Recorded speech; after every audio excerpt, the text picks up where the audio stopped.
आप देख रहे हैं सेवन न्यूज। मैं आपके साथ मोहम्मद सलमान जुनैदी। ಪತ್ರಿಕಾಗೋಷ್ಠಿಗೆ ಹಾರ್ದಿಕವಾಗಿ ಸ್ವಾಗತವನ್ನು ಕೋರ್ತಾ ನಿನ್ನೆ ಬಹುತೇಕ ಒಂದು ದೊಡ್ಡ ಸುದ್ದಿ ಶಿಕ್ಷಣ ಕ್ಷೇತ್ರದ ಕುರಿತು SLC ಪರೀಕ್ಷೆಯಲ್ಲಿ 60%ಕ್ಕಿಂತ ಕಡಿಮೆ ಅಂಕ ಗಳಿಕೆಯಾಗಿದ್ದರೆ ಅಂಥ ಶಿಕ್ಷಕರ ವೇತನ ಬಡ್ತಿಯನ್ನು ಕಡಿತಗೊಳಿಸ್ತೀವಿ ಅನ್ನೋಂಥ ಆದೇಶ ಮಾಡಿರೋದು ಬಹುತೇಕ ಎಲ್ಲ ಪತ್ರಿಕೆಗಳಲ್ಲಿ ಭಾಳ ದೊಡ್ಡ ಹೈಲೈಟ್ ಆಗಿದೆ.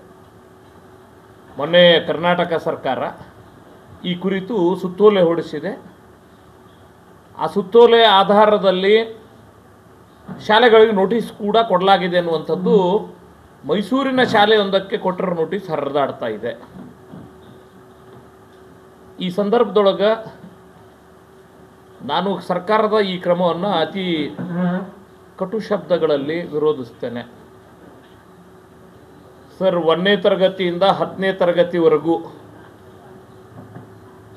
ಯಾವುದೇ ಪರೀಕ್ಷೆಗಳಿರಬಾರ್ದು ಅಂತ ಹೇಳ್ಕೊಂಡು ಬಂದು ಒಂದೇ ಸಲ 10ಕ್ಕೆ ಪರೀಕ್ಷೆಯನ್ನು ಮಾಡಿ ಆ ಪರೀಕ್ಷೆಯ ಫಲಿತಾಂಶದ ಆಧಾರದ ಮೇಲೆ ಶಿಕ್ಷಕರ ಮೇಲೆ ಕ್ರಮ ಕೈಗೊಳ್ಳುತ್ತೀವಿ ಅನ್ನೋದು ಎಷ್ಟರ ಮಟ್ಟಿಗೆ ಸರಿ?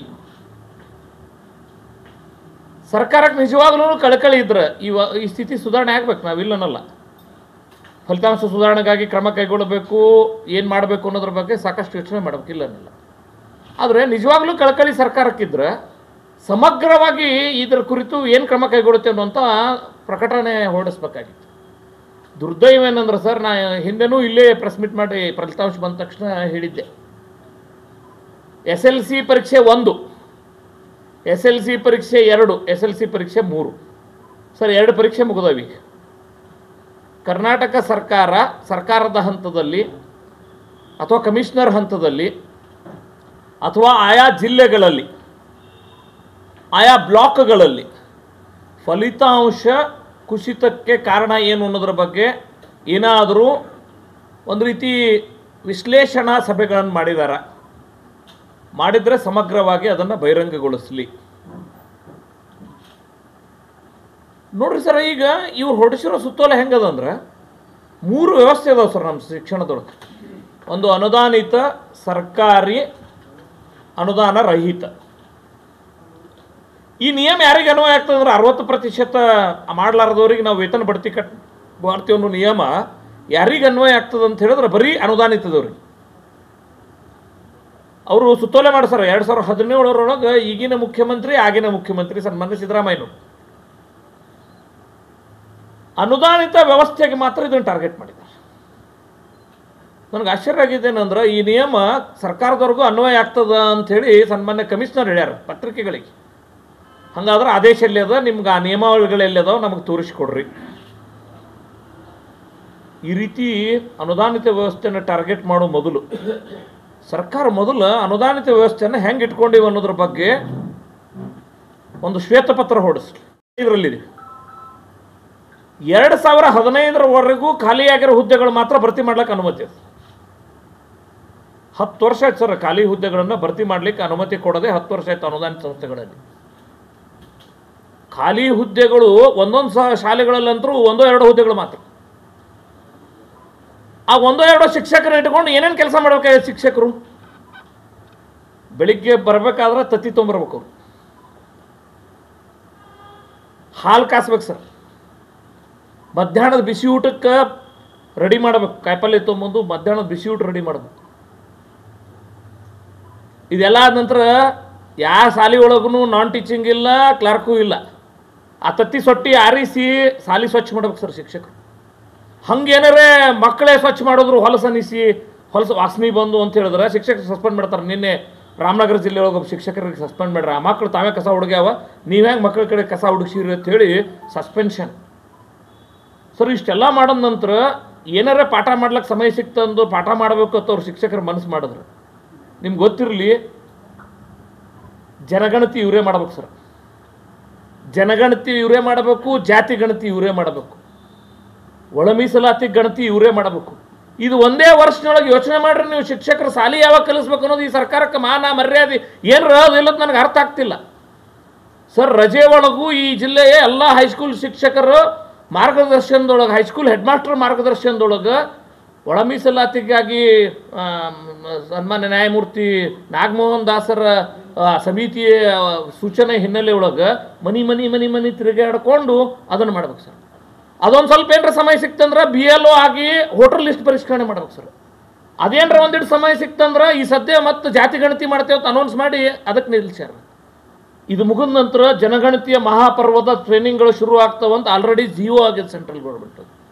ನಮ್ಮನ್ನು ಎದಕ್ಕೆ ನೇಮಕ ಮಾಡ್ಕೊಂಡ್ರಿ ಅನ್ನೋದು ಸರ್ಕಾರಕ್ಕೆ ಪ್ರಜ್ಞೆ ಅದ ಇಲ್ಲೋ ಅಥವಾ ಪ್ರಜ್ಞಾಹೀನ ಸ್ಥಿತಿಯೊಳಗೆ ಇದ್ರೆ ಸರ್ಕಾರದವ್ರು ಅದು ಹೇಳ್ರಿ.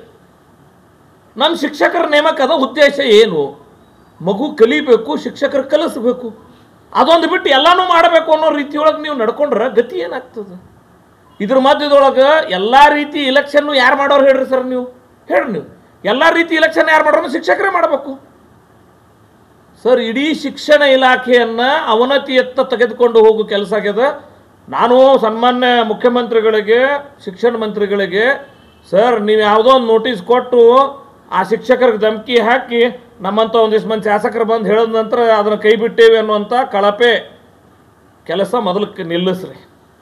ನೋಟಿಸ್ ಕೊಡೋದ್ರಿ, ಅಲ್ಲಿಂದ ಯಾರೋ ಒಂದಿಷ್ಟು ಬಂದು ಹೇಳೋದು, ಆಯಿತು ನೋಟಿಸ್ ವಾಪಸ್ ತೊಗೋತೀವಿ ಅನ್ನೋದು. ಸರ್ ನಿಯಮ 2017 ಇದು ಗೊತ್ತಿರಲಿ. ಇವತ್ತು 2025 8 ವರ್ಷದೊಳಗೆ ಈ ನಿಯಮ ಇದ್ದಾಗ್ಲೂ ಏನು ಸುಧಾರಣೆ ಮಾಡ್ಲಿಕ್ಕಾಗ್ಯದ? ಏನು ಕಡದು ಕಟ್ಟಿ ಹಾಕಿರಿ ನೀವು ಸರ್ಕಾರದವರು? ಸರ್ ಇವ್ರು ಯಾರಿಗೂ ಕೂಡ ಮನಮರ್ಯಾದಿಲ್ಲ. ಶಿಕ್ಷಕರ ನೇಮಕಾತಿ ಎದಕ್ಕೆ ಮಾಡ್ಕೊಂಡೇವಿಲ್ಲ? ನಿಮ್ಗೆ ಗೊತ್ತಿರಲಿ, ಸರ್ಕಾರಿ ಶಿಕ್ಷಕರಲ್ಲೂ ಕೂಡ 30% ಇವತ್ತು ವೇಕೆನ್ಸೀಸ್ ಅದ. ಎಲ್ಲಿವರೆಗೂ ಸರ್ ನೀವು ಈ ಒಳ ಮೀಸಲಾತಿ ನಿರ್ಣಯ ಆಗೋದಿಲ್ಲ ಅಲ್ಲಿವರೆಗೂ ನೇಮಕಾತಿ ನಿಲ್ಲಿಸ್ಬಿಟ್ರಿ.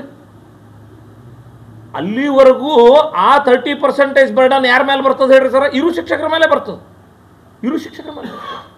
ಈ ರೀತಿ ವ್ಯವಸ್ಥೆಯನ್ನು ಇಟ್ಕೊಂಡು ಇಡೀ ಶಾಲೆಯನ್ನು ಹಾಳು ಮಾಡಿ ಅದರ ಮಧ್ಯದೊಳಗೆ ನಾ NEP ತರೋದಿಲ್ಲ, SEP ತರ್ತೀನಿ, ಇದು ಅವ್ರು ಬರೆದಿದ್ದ ಪುಸ್ತಕ ಬೇಡ, ಇವ್ರು ಬರೆದಿದ್ದ ಪುಸ್ತಕ ಬರ್ತೀನಿ, ಇಡೀ ರಾಜ್ಯದ ಶಿಕ್ಷಣ ವ್ಯವಸ್ಥೆಯ ಕುರಿತು ಶೋಚನೀಯ ಸ್ಥಿತಿಗೆ ತಳ್ಳುವ ಕೆಲಸ ಮಾಡಿರಿ.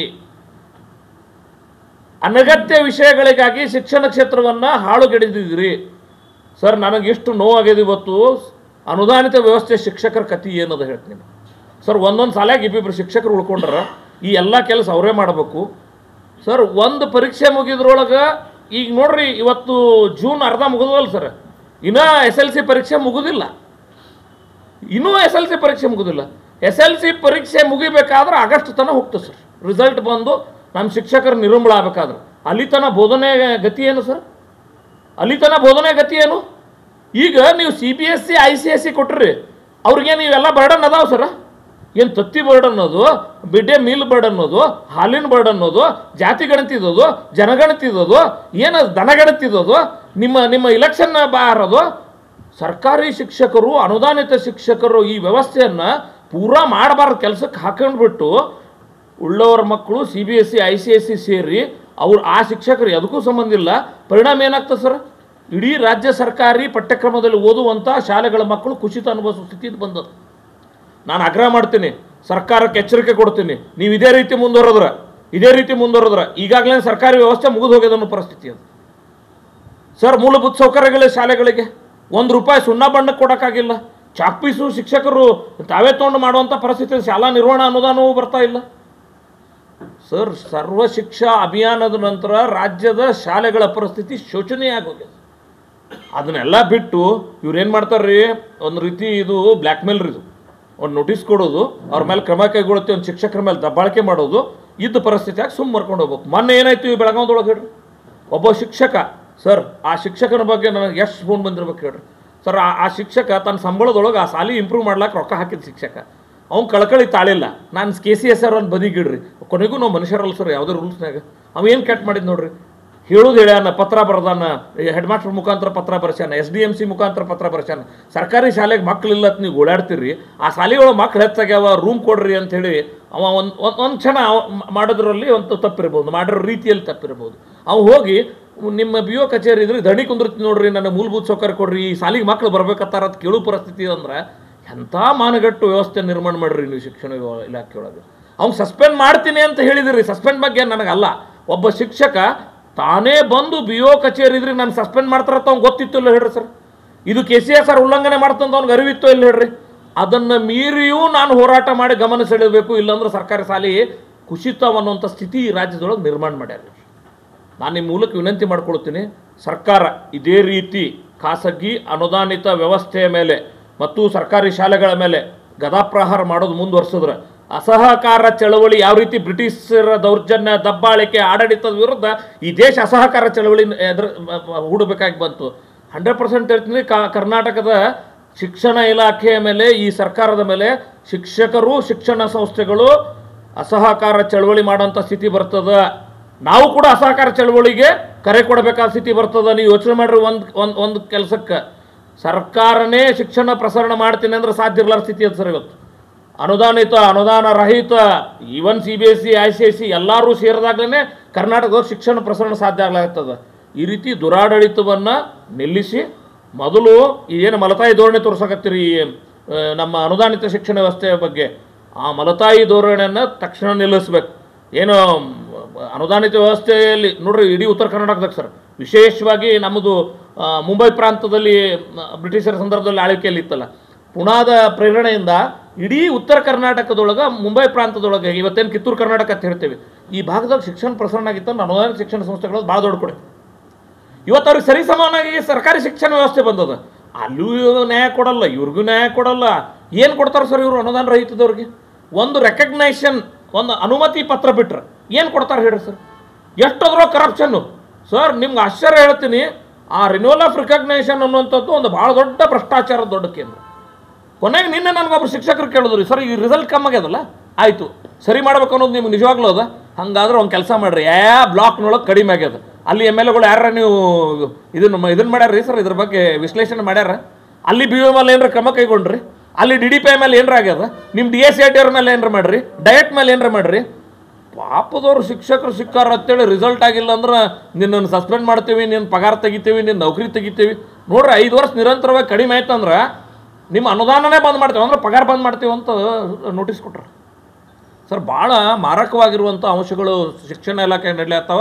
ಇದ್ರ ಜೊತೆಗೆ ಅನುದಾನ ರಹಿತವ್ರು ನಡೆಸ್ಬೇಕಂದ್ರು ಸರ್ ಪರ್ಮಿಷನ್ ಅನ್ನೋದು ಬಿಟ್ರೆ ನೋಡ್ರಿ ಏನೂ ಕೊಡ್ತಾ ಇಲ್ಲ. ಅನುದಾನ ರಹಿತ ವ್ಯವಸ್ಥೆ ಅಂತೂ ಭಾಳ ಗಂಭೀರ ಸ್ಥಿತಿ ಅದು. ನೀವು ಯಾರಾದ್ರೂ ತಪ್ಪಿದ್ರು, ಯಾರಾದರೂ ತಪ್ಪು ಮಾಡೋರಿದ್ರು ಹಿಡ್ಕೊರು, ನಾವೇನೂ ಬೇಡ ಅನ್ನೋದಿಲ್ಲ. ಹಂಗಂತೇಳಿ ಎಲ್ಲರ ಪ್ರಸರಣ ಮಾಡುವಂಥವ್ರನ್ನ ನೀವು ಈ ರೀತಿ ಭ್ರಷ್ಟಾಚಾರದ ಮೂಲಕ, ಈ ರೀತಿ ನೋಟಿಸ್ಗಳ ಮೂಲಕ ಏನು ಇವತ್ತು ಗದಾಪ್ರಹಾರ ಮಾಡ್ತಿದ್ರೆ ಇದನ್ನು ತಕ್ಷಣ ನಿಲ್ಲಿಸಬೇಕು. ಇರದೇ ಇದ್ದರೆ ರಾಜ್ಯಾದ್ಯಂತ ಸರ್ಕಾರದ ವಿರುದ್ಧ ಅಸಹಕಾರ ಚಳವಳಿಗೆ ಕರೆ ಕೊಡಬೇಕಾಗ್ತಾರಂಥ ಎಚ್ಚರಿಕೆಯನ್ನು ಭಾಳ ಸ್ಪಷ್ಟವಾಗಿ ಕೊಡ್ತೀವಿ. ಭಾಳಷ್ಟು ಖಾಸಗಿ ಶಾಲೆಯವರು ಹಿಂದೆ 50-60 ವರ್ಷಗಳಿಂದ ಶಾಲಾ ಕಾಲೇಜು ನಡೆಸ್ಕೊಂಡು ಬಂದವರು ಈಗ ಒಮ್ಮಿಂದೊಮ್ಮೆ ಅವ್ರಿಗೆ ಸೈಟಿದು ಏನೇ ಮಾಡಿಸ್ಬೇಕು, PWD ಸರ್ಟಿಫಿಕೇಟ್ಸ್ ತರಬೇಕು, ಆಮೇಲೆ ಇನ್ನೂ ಹಲವು ಕಂಡೀಷನ್ಸ್ ಹಾಕ್ಯಾರ. ಅವ್ರು ಹಾಕಬಾರ್ದು ಅಂತಲ್ಲ, ಕಾಲಾವಕಾಶ ಕೊಟ್ಟು ಮಾಡ್ಕೊಳ್ಳೋಕ್ಕೆ ದಾರಿಗಳು ಸಾಕಷ್ಟು ಅದಾವ. ವೇಳೆ ಕೊಟ್ಟರೆ ಆಕೈತಿ. ಸುಮ್ಮನೆ ಅವ್ರಿಗೆ 5 ವರ್ಷ ಮಾನ್ಯತೆ ಕೊಡೋದು ಬಿಟ್ಟು 1 ವರ್ಷ ಕೊಡೋದು, ಆಮೇಲೆ ಅವರಿಗೆಲ್ಲ ಕಾಡಿಸಿ ಭ್ರಷ್ಟಾಚಾರ ಮಾಡಿ ಶಾಲೆ ಮುಚ್ಚುವಂಥ ಒಂದು ಸ್ಥಿತಿಯನ್ನು ತಂದಾರ. ಇಂಥ ಸಂದರ್ಭದಲ್ಲಿ ಅನುದಾನಿತ ಶಿಕ್ಷಣ ಸಂಸ್ಥೆಗಳಲ್ಲಿ 2015ರಿಂದ ಇಲ್ಲಿ ತನಕ ಖಾಲಿ ಹುದ್ದೆಗಳನ್ನು ಭರ್ತಿಯಾಗಿಲ್ಲ. ಆನ್ಲೈನ್ನಲ್ಲಿ ಅಪ್ಲಿಕೇಶನ್ ಹಾಕ್ರಿ, ತುಂಬ್ರಿ ಅಂತ ಹೇಳ್ಕೊತ 1 ವರ್ಷ ಆತಿದ್ದು ನಡೆದೈತಿ. ಅದನ್ನು ಕ್ಲಿಯರ್ ಮಾಡ್ತಾಯಿಲ್ಲ. ಶಾಲೆಗಳಲ್ಲಿ ಶಿಕ್ಷಕರಿಲ್ಲ, ಫಲಿತಾಂಶ ಸುಧಾರಣೆ ಮಾಡ್ರಿ ಅಂತ ಹೇಳ್ತಾರೆ. ಫಲಿತಾಂಶ ಹೇಗೆ ಸುಧಾರಣೆ ಮಾಡೋಕ್ಕೆ ಸಾಧ್ಯ ಇದೆ? ಶಿಕ್ಷಕರು ಬೇಕು. ಕೆಲವು ಶಿಕ್ಷಣ ಸಂಸ್ಥೆಗಳು ಒಳ್ಳೆಯ ಶಿಕ್ಷಕರನ್ನ ನಿವೃತ್ತಿ ಆದ ನಂತರನೂ ಅರೆಕಾಲಕ್ಕೆ ಶಿಕ್ಷಕರನ್ನ ನೇಮಕ ಮಾಡಿಕೊಂಡು ಶಾಲೆ ನಡೆಸ್ತಾ ಇದ್ದಾರೆ. ಆದರೆ ಸದೃಢವಿಲ್ಲದ ಸಂಸ್ಥೆಯವರು ಕೆಲವೊಂದು ಒಬ್ಬರು ಇಬ್ಬರು ಎಲ್ಲ ವಿಷಯನ ಅವರೇ ಪಾಠ ಬೋಧನೆ ಮಾಡಬೇಕು. ಅಂಥ ಒಂದು ಪರಿಸ್ಥಿತಿ ಬಂದೈತಿ. ಅಂತಹ ಶಾಲೆಗಳ ಸ್ಥಿತಿ ಭಾಳ ಶೋಚನೀಯವಾಗಿದೆ. ಇಷ್ಟೇ ಅಲ್ಲದೆ ಫಲಿತಾಂಶ ಖಾಸಗಿಯವರಿಗೆ ಅಷ್ಟೇ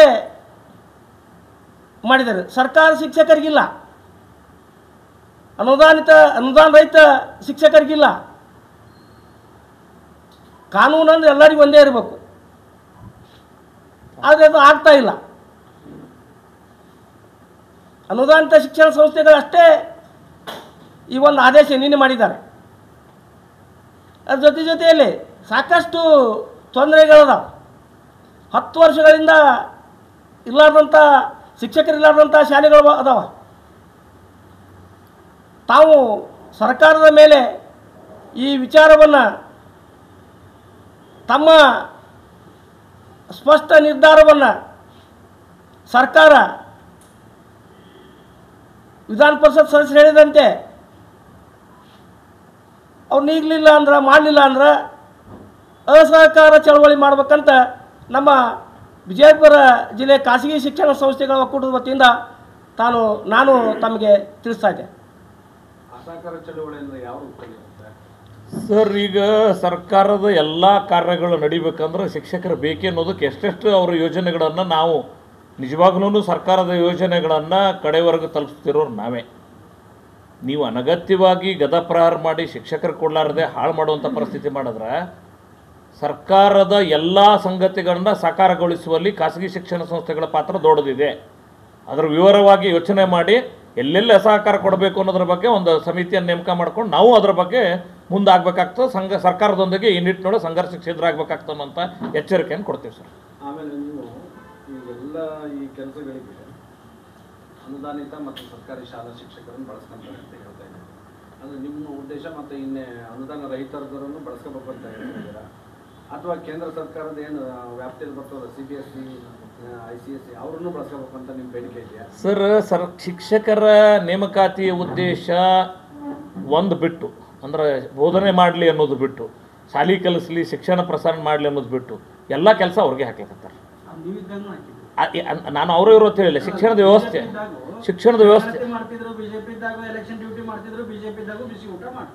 ಸುಪ್ರೀಂ ಕೋರ್ಟಿವರೆಗೂ ಅಲ್ಲ ಅದನ್ನ ಹೇಳ್ತೀನಿ. ಈ ವಿಷಯ ಸುಪ್ರೀಂ ಕೋರ್ಟ್ನವರೆಗೂ ಈ ವಿಷಯ ಹೋಯ್ತು ಸರ್. ಶಿಕ್ಷಕರಿಗೆ ಅನ್ಯ ಕಾರ್ಯಗಳನ್ನು ಕೊಡಬಾರ್ದು. ಆಗ ಸುಪ್ರೀಂ ಕೋರ್ಟ್ ಒಂದು ಜಜ್ಮೆಂಟ್ ಮಾಡಿದೆ. ಜನಗಣತಿ ಏನು ಕೇಂದ್ರ ಸರ್ಕಾರ ಮಾಡ್ತದೆ ಅದನ್ನು ಹೊರತುಪಡಿಸಿ ಮಕ್ಕೆಲ್ಲ ಕೆಲಸಗಳು ಶಿಕ್ಷಕರಿಗೆ ಹಚ್ಚಬಾರ್ದು ಅಂತ ಜಜ್ಮೆಂಟ್ ಆಗಿದೆ. ಐ ಥಿಂಕ್ ಇದು 16-17ನೇ ಸಂದರ್ಭದಲ್ಲಿ ಬಂದಿರೋ ಜಜ್ಮೆಂಟ್. ನನಗನ್ನಿಸ್ತದ ನಮ್ಮ ಸಂದರ್ಭದಲ್ಲಿ ಆ ರೀತಿ ಯಾವುದೇ ಗಣತಿಗಳನ್ನು ನಾವು ಕೈಗೆ ತೊಗೊಂಡಿಲ್ಲ, ಶಿಕ್ಷಕರನ್ನು ತೊಡಗಿಸಿಲ್ಲ ಸರ್. ಇವತ್ತು ಟೆಕ್ನಾಲಜಿ ಭಾಳ ಮುಂದುವರೆದದ. ನಿಮಗೆ ಸಾಕಷ್ಟು ದೊಡ್ಡ ಸಂಖ್ಯೆಯ ಇವತ್ತು ಯುವಕರದಾರ. ಅಲ್ಟರ್ನೇಟಿವ್ ವೇಸ್ ವರ್ಕೌಟ್ ಮಾಡಿ. ನಾವೇನು ಹೇಳ್ತೀವಿ,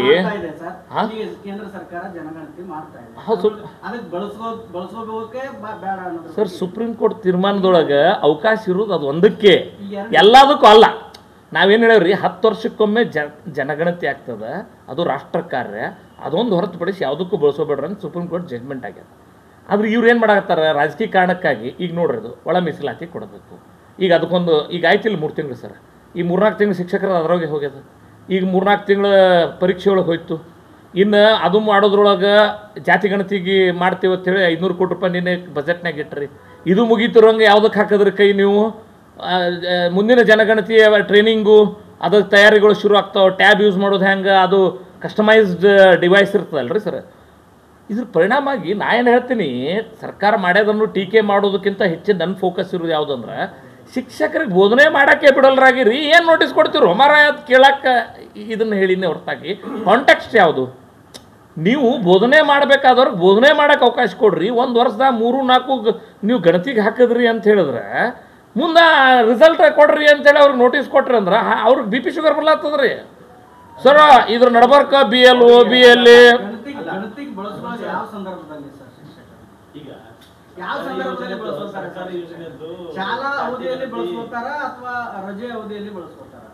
ಅದು ನೀವು ಸರ ನೀವು ಹೇಳಿದ್ದು ಭಾಳ ಯೋಗ್ಯ ಅದು. ನಾನು ನಿಮ್ಮ ಮೂಲಕ ಆಗ್ರಹ ಮಾಡ್ತೇನೆ, ಒಂದು ಸಮಗ್ರ ಚರ್ಚೆ ಮಾಡಲಿ ಸರ್ಕಾರದ ಬಗ್ಗೆ ಸರ. ಇದೊಂದು ರಜಾ ಇಲಾಖೆ ಅಂತ ಇರ್ತಿತ್ತು ಇಲ್ಲಿವರೆಗೆ ಸರ್. ಈಗ ರಜೆ ಉಳಿದಿಲ್ರಿ ಸರ್. ಏನಾಗ್ಯದ, 3 ಪರೀಕ್ಷೆ ಬಂದ ನಂತರ ರಜಾರಹಿತ, ಒಂದು ಪರೀಕ್ಷೆಗೂ ಶಿಕ್ಷಕರ ಕೆಲಸ ಮಾಡಬೇಕು, ವ್ಯಾಲ್ಯೂಷನ್, ಇನ್ನೊಂದು ಪರೀಕ್ಷೆ ವ್ಯಾಲ್ಯೂಷನ್, ಇನ್ನೊಂದು ಪರೀಕ್ಷೆ ವ್ಯಾಲ್ಯೂಷನ್ ಸರ್. ಇದು ಮಾರ್ಚ್ನಾಗ ಸ್ಟಾರ್ಟ್ ಆಗೋ ಕೆಲಸ ಆಗಸ್ಟ್ ತನಕ ಎಳೀತದೆ. ಮುಂದೆ ರಿವ್ಯಾಲ್ಯೂಷನ್, ಅಲ್ಲಿಂದ ಚಾಲೆಂಜಿಂಗ್ ರಿವ್ಯಾಲ್ಯೂಷನ್, ಇದು ಎಲ್ಲದಕ್ಕೂ ಶಿಕ್ಷಕರಿಗೆ ತೊಡಗಬೇಕು. ಮತ್ತು ಇಷ್ಟು ಕಡೆಗಳಲ್ಲಿ ಸರ್ ಕನಿಷ್ಠ 3 ತಿಂಗಳು ಏನದಲ್ಲ ರಜಾ ಅವಧಿ, ಪೂರಾ ಪರೀಕ್ಷಾ ಸೆಂಟರ್ಸ್, ಇವ್ಯಾಲ್ಯೂಷನ್ ಸೆಂಟರ್ಸ್.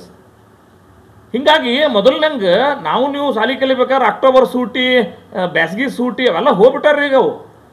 ಅದಕ್ಕೆ ಸಮಗ್ರವಾಗಿ ಚರ್ಚೆ ಮಾಡ್ರಿ. ನನಗೆ ಈ ಸರ್ಕಾರ ದೂಷಣೆ ಮಾಡಿ ಇವ್ರು ಹಿಂಗೆ ಮಾಡಾತಾರ ಅನ್ನೋದು ಒಂದು ತಪ್ಪದು. ನೀವು ಇಷ್ಟಕ್ಕೆ ಮಾಡಾಕತ್ತೀರಿ, ಮಾಡಬೇಡ್ರಿ, ಸಮಗ್ರ ಚಿಂತನೆ ಮಾಡ್ರಿ. ನಮ್ಮ ಪ್ರಶ್ನೆ ಇರೋದು ಸರ್ಕಾರದ ಮೇಲೆ ವ್ಯವಸ್ಥೆ ಬಗ್ಗೆನೇ ಇರೋದು.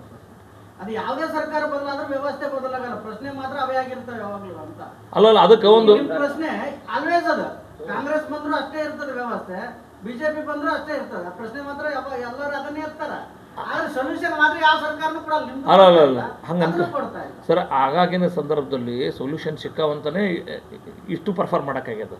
ಈಗಲೂ ನಾವು ಹೇಳ್ತೀನಿ, ನೋಟಿಸ್ ಕೊಟ್ಟು ಅಲ್ಲಿಂದ ಏನೋ ಒಂದು ಸದನದಾಗ ಚರ್ಚೆ ಮಾಡಿ ಅದನ್ನು ವಾಪಸ್ ತೊಗೊಂಡು ಮುಗಿಸ್ತೀರಿ. ಅದ್ರ ಬದಲಿಗೆ ಎಷ್ಟು ದಿನಗಳು ಕ್ಲಾಸ್ ನಡ್ಲಿಕತ್ತಾವ, ಎಷ್ಟು ಶಿಕ್ಷಕರ ಹುದ್ದೆ ಖಾಲಿ ಅವ, ಕರಿಕ್ಯುಲಮ್ ಮಟ್ಟ ಏನು, ಮತ್ತು ಈ ರೀತಿಯ ಅನ್ಯ ಕಾರ್ಯಗಳು ಸರ್ಕಾರಕ್ಕೆ ತೀರ ಅನಿವಾರ್ಯ ಆದ ಅಷ್ಟೇ ಶಿಕ್ಷಣ ಇಲಾಖೆಯನ್ನು ಬಳಸ್ಕೊಡ್ರಿ. ಅನ್ಯ ಕಾರ್ಯ ಎಷ್ಟನ್ನ ಇವ್ರನ್ನ ಬಳಸ್ಕೋಬೇಕು, ಬಳಸ್ಕೋಬಾರ್ದು, ಈ ಎಲ್ಲ ಸಂಗತಿ ಬಗ್ಗೆ ಒಂದು ಸಮಗ್ರ ಚರ್ಚೆ ಆಗಲಿ. ನಾನು ನಿಮ್ಮ ಮೂಲಕ ಆಗ್ರಹ ಮಾಡ್ತೀನಿ. ನೀವು ಹೇಳಿದ ನನಗೆ ಒಂದು ತಲೆಯಾಗಿ ಗೊತ್ತು ಸರ್, ಹಿಂದಿನ ಎಲ್ಲ ಶಿಕ್ಷಣ ಮಂತ್ರಿ ಕರ್ರಿ, ಹಿಂದಿನ ಎಲ್ಲ ಶಿಕ್ಷಣದ ಹಾಲಿ ಮಾಜಿ ಶಾಸಕರನ್ನು ಕರ್ರಿ, ಯಾರಾದರೂ ಆಸಕ್ತ ಶಾಸಕರಿದ್ರೆ ಅವ್ರನ್ನ ಕರ್ರಿ. ಒಂದು 2 ದಿನ ಸರ್, ಸರ್ಕಾರಿ ಈಗ ರಾಜ್ಯ ಸರ್ಕಾರಿ ಶಿಕ್ಷಣ ವ್ಯವಸ್ಥೆ ಉಳಿಸ್ಲಿಕ್ಕೆ ಏನು ಮಾಡಬೇಕು ಅನ್ನೋದ್ರ ಬಗ್ಗೆ ಒಂದು ಸಮಗ್ರ ಚಿಂತನೆ ಅಗತ್ಯದ. ಇವತ್ತು ರಿಸಲ್ಟ್ ಬಂತು, ಇವ್ರು ತಮ್ಮ ತಪ್ಪನ್ನು ಮುಚ್ಚಿ ಹಾಕೊಳ್ಳೋಕೆ ಶಿಕ್ಷಕರಿಗೆ ಒಂದು ನೋಟಿಸ್ ಕೊಟ್ಟರು, ಮಾಧ್ಯಮದವ್ರಿಗೆ ಸಮಾಜಕ್ಕೆ ಏನು ಅನ್ನಿಸ್ತು, ರಿಸಲ್ಟ್ ಇಂಪ್ರೂವ್ಮೆಂಟಿಗೆ ಒಂದು ನೋಟಿಸ್ ಕೊಟ್ಟರೆ, ಮಾಸ್ತರ್ಗಳು ಪಗಾರ ಕಡಿತ ಮಾಡ್ತಾರೆ, ಅಲ್ಲಿಗೆ ಮುಗೀತು. ಈಗ ಫಲಿತಾಂಶ ಗಮನಿಸ್ಬೇಕಾದ್ರೆ ನೀವೇನು ಬೇರೆ ಬೇರೆ ಕೆಲಸ ಹಚ್ಚೋದ್ರಿಂದ ಹಾಗೆ, ಅದರಲ್ಲಿ ಸ್ಪೆಷಲ್ ಗೌರ್ಮೆಂಟ್ ಸ್ಕೂಲ್, ಅದೇ ಗೌರ್ಮೆಂಟ್ ಶಾಲೆಯ ಶಿಕ್ಷಕರ ಮಕ್ಕಳು ಎಲ್ಲಿ ಕಲಿತಾರೋ ನೀವು ಸ್ಟಡಿ ಮಾಡಿದ್ರಿ, ಅದೆಲ್ಲ ಸಮಗ್ರ ಚರ್ಚೆ ಆಗಲಿ. ನಾನು ಪ್ರಶ್ನೆ ಮುಗಿಲಿ, ನೀವು ಉತ್ತರ ಕೊಡ್ತು. ಎರಡನೇದ್ದು ಶಿಕ್ಷಕರ ಪಾತ್ರ ಇಲ್ಲ ಅಂತೀರಿ. ಯಾಕಂದ್ರೆ ನಾವು ನೋಡೋಕ್ಕಾಗ್ಲಿ ಬಹುತೇಕ ಶಿಕ್ಷಣ ನೌಕರ ಸಂಘದ ಏನು ಸಂಘಗಳದಲ್ಲ, ಇವು ರಾಜಕೀಯ ಅಡ್ಡಗಳಾಗಲ್ಲ. ಬಹುಪಾಲು ಪ್ರದೇಶದ ಶಿಕ್ಷಕರು ನಾವೇ ನೋಡ್ತೀವಿ ಶಾಲೆಗೆ ಪಾಠ ಮಾಡೋದಿಲ್ಲ. ಗ್ರಾಮೀಣ ವಲಯದಾಗ ಇರ್ತಾರೆ, ಅವ್ರು Bijapur city DDP office, BO office, MLA ಮನಿ, ಮಿನಿಸ್ಟರ್ ಮನೆ ಮುಂದೆ ಇರ್ತಾರೆ. ಇದನ್ನ ಯಾಕೆ ಹೇಳೋದು ನೀವು ಸರ್? ಈಗ ಹಂಗೆ ಯಾರ್ಯಾರು ಮಾಡ್ತಾರ ಅವ್ರ ಮೇಲೆ ಕ್ರಮ ಕೈಗೊಳ್ರಿ. ಅದಕ್ಕೆ ನಾವು ಯಾರೂ ನಿಲ್ಲಿಸಿಲ್ಲ. ಆಡಳಿತ ನೀವು ಈಗೇನು ರಿಸಲ್ಟ್ ನೋಡ್ಕೊಂಡು ನೋಟಿಸ್ ಕೊಟ್ಟು ಹಂಗೆ ಯಾರು ಮಾಡ್ತಾರ ಅವ್ರಿಗೆ ಪೋಷಣೆ ಕೊಡ್ತೀರಿ. ನಾ ಏನು ಹೇಳ್ತೀನಿ ರೀ, ಈಗ ಈ ಗಲಭೆಗಳಾದಾಗ ಅಮಾಯಕರ ಮೇಲೇ ಗುಂಡು ಬೀಳ್ತಾವಲ್ಲ, ಹಂಗೆ ಅಮಾಯಕರ ಮೇಲೆ ಗುಂಡು ಹಾಕಬೇಡ್ರಿ. B specific. ತಪ್ಪು ಮಾಡೋರಿಗೆ ಶಿಕ್ಷೆ ಕೊಡ್ಲಾಕ ನಾವು ಯಾರೂ ವಿರೋಧಿಸಿಲ್ಲ, ನಾವು ಯಾರೂ ಅಡ್ಡ ಬರೋಲ್ಲ. ಅದನ್ನು ಮಾಡಿರಿ. ಎಲ್ಲಿ ತಪ್ಪದ ಅಲ್ಲಿ ಕ್ರಮ ಕೈಗೊಳ್ರಿ. ಎಲ್ಲಿ ಅಲ್ರಿ ಹಂಗಾದ್ರೆ ನಾ ಧ್ವನಿ ಎತ್ಲಕತ್ತೀನಿ ರೀ ಸರ್, ಅವ್ರ ಮೇಲೆ ಕ್ರಮ ಕೈಗೊಳ್ರಿ, ಆಗ್ರಹ ಮಾಡ್ತೀನಿ. ಯಾರು ಸಾಲಿ ಬಿಟ್ಟು BO ಕಚೇರಿಗೆ ಬರ್ತಾರ, ಯಾರು ಸಾಲಿ ಬಿಟ್ಟು MLA ಮನೆಗೆ ಬರ್ತಾರ, ಅವ್ರ ಮೇಲೆ ಕ್ರಮ ಕೈಗೊಳ್ರಿ.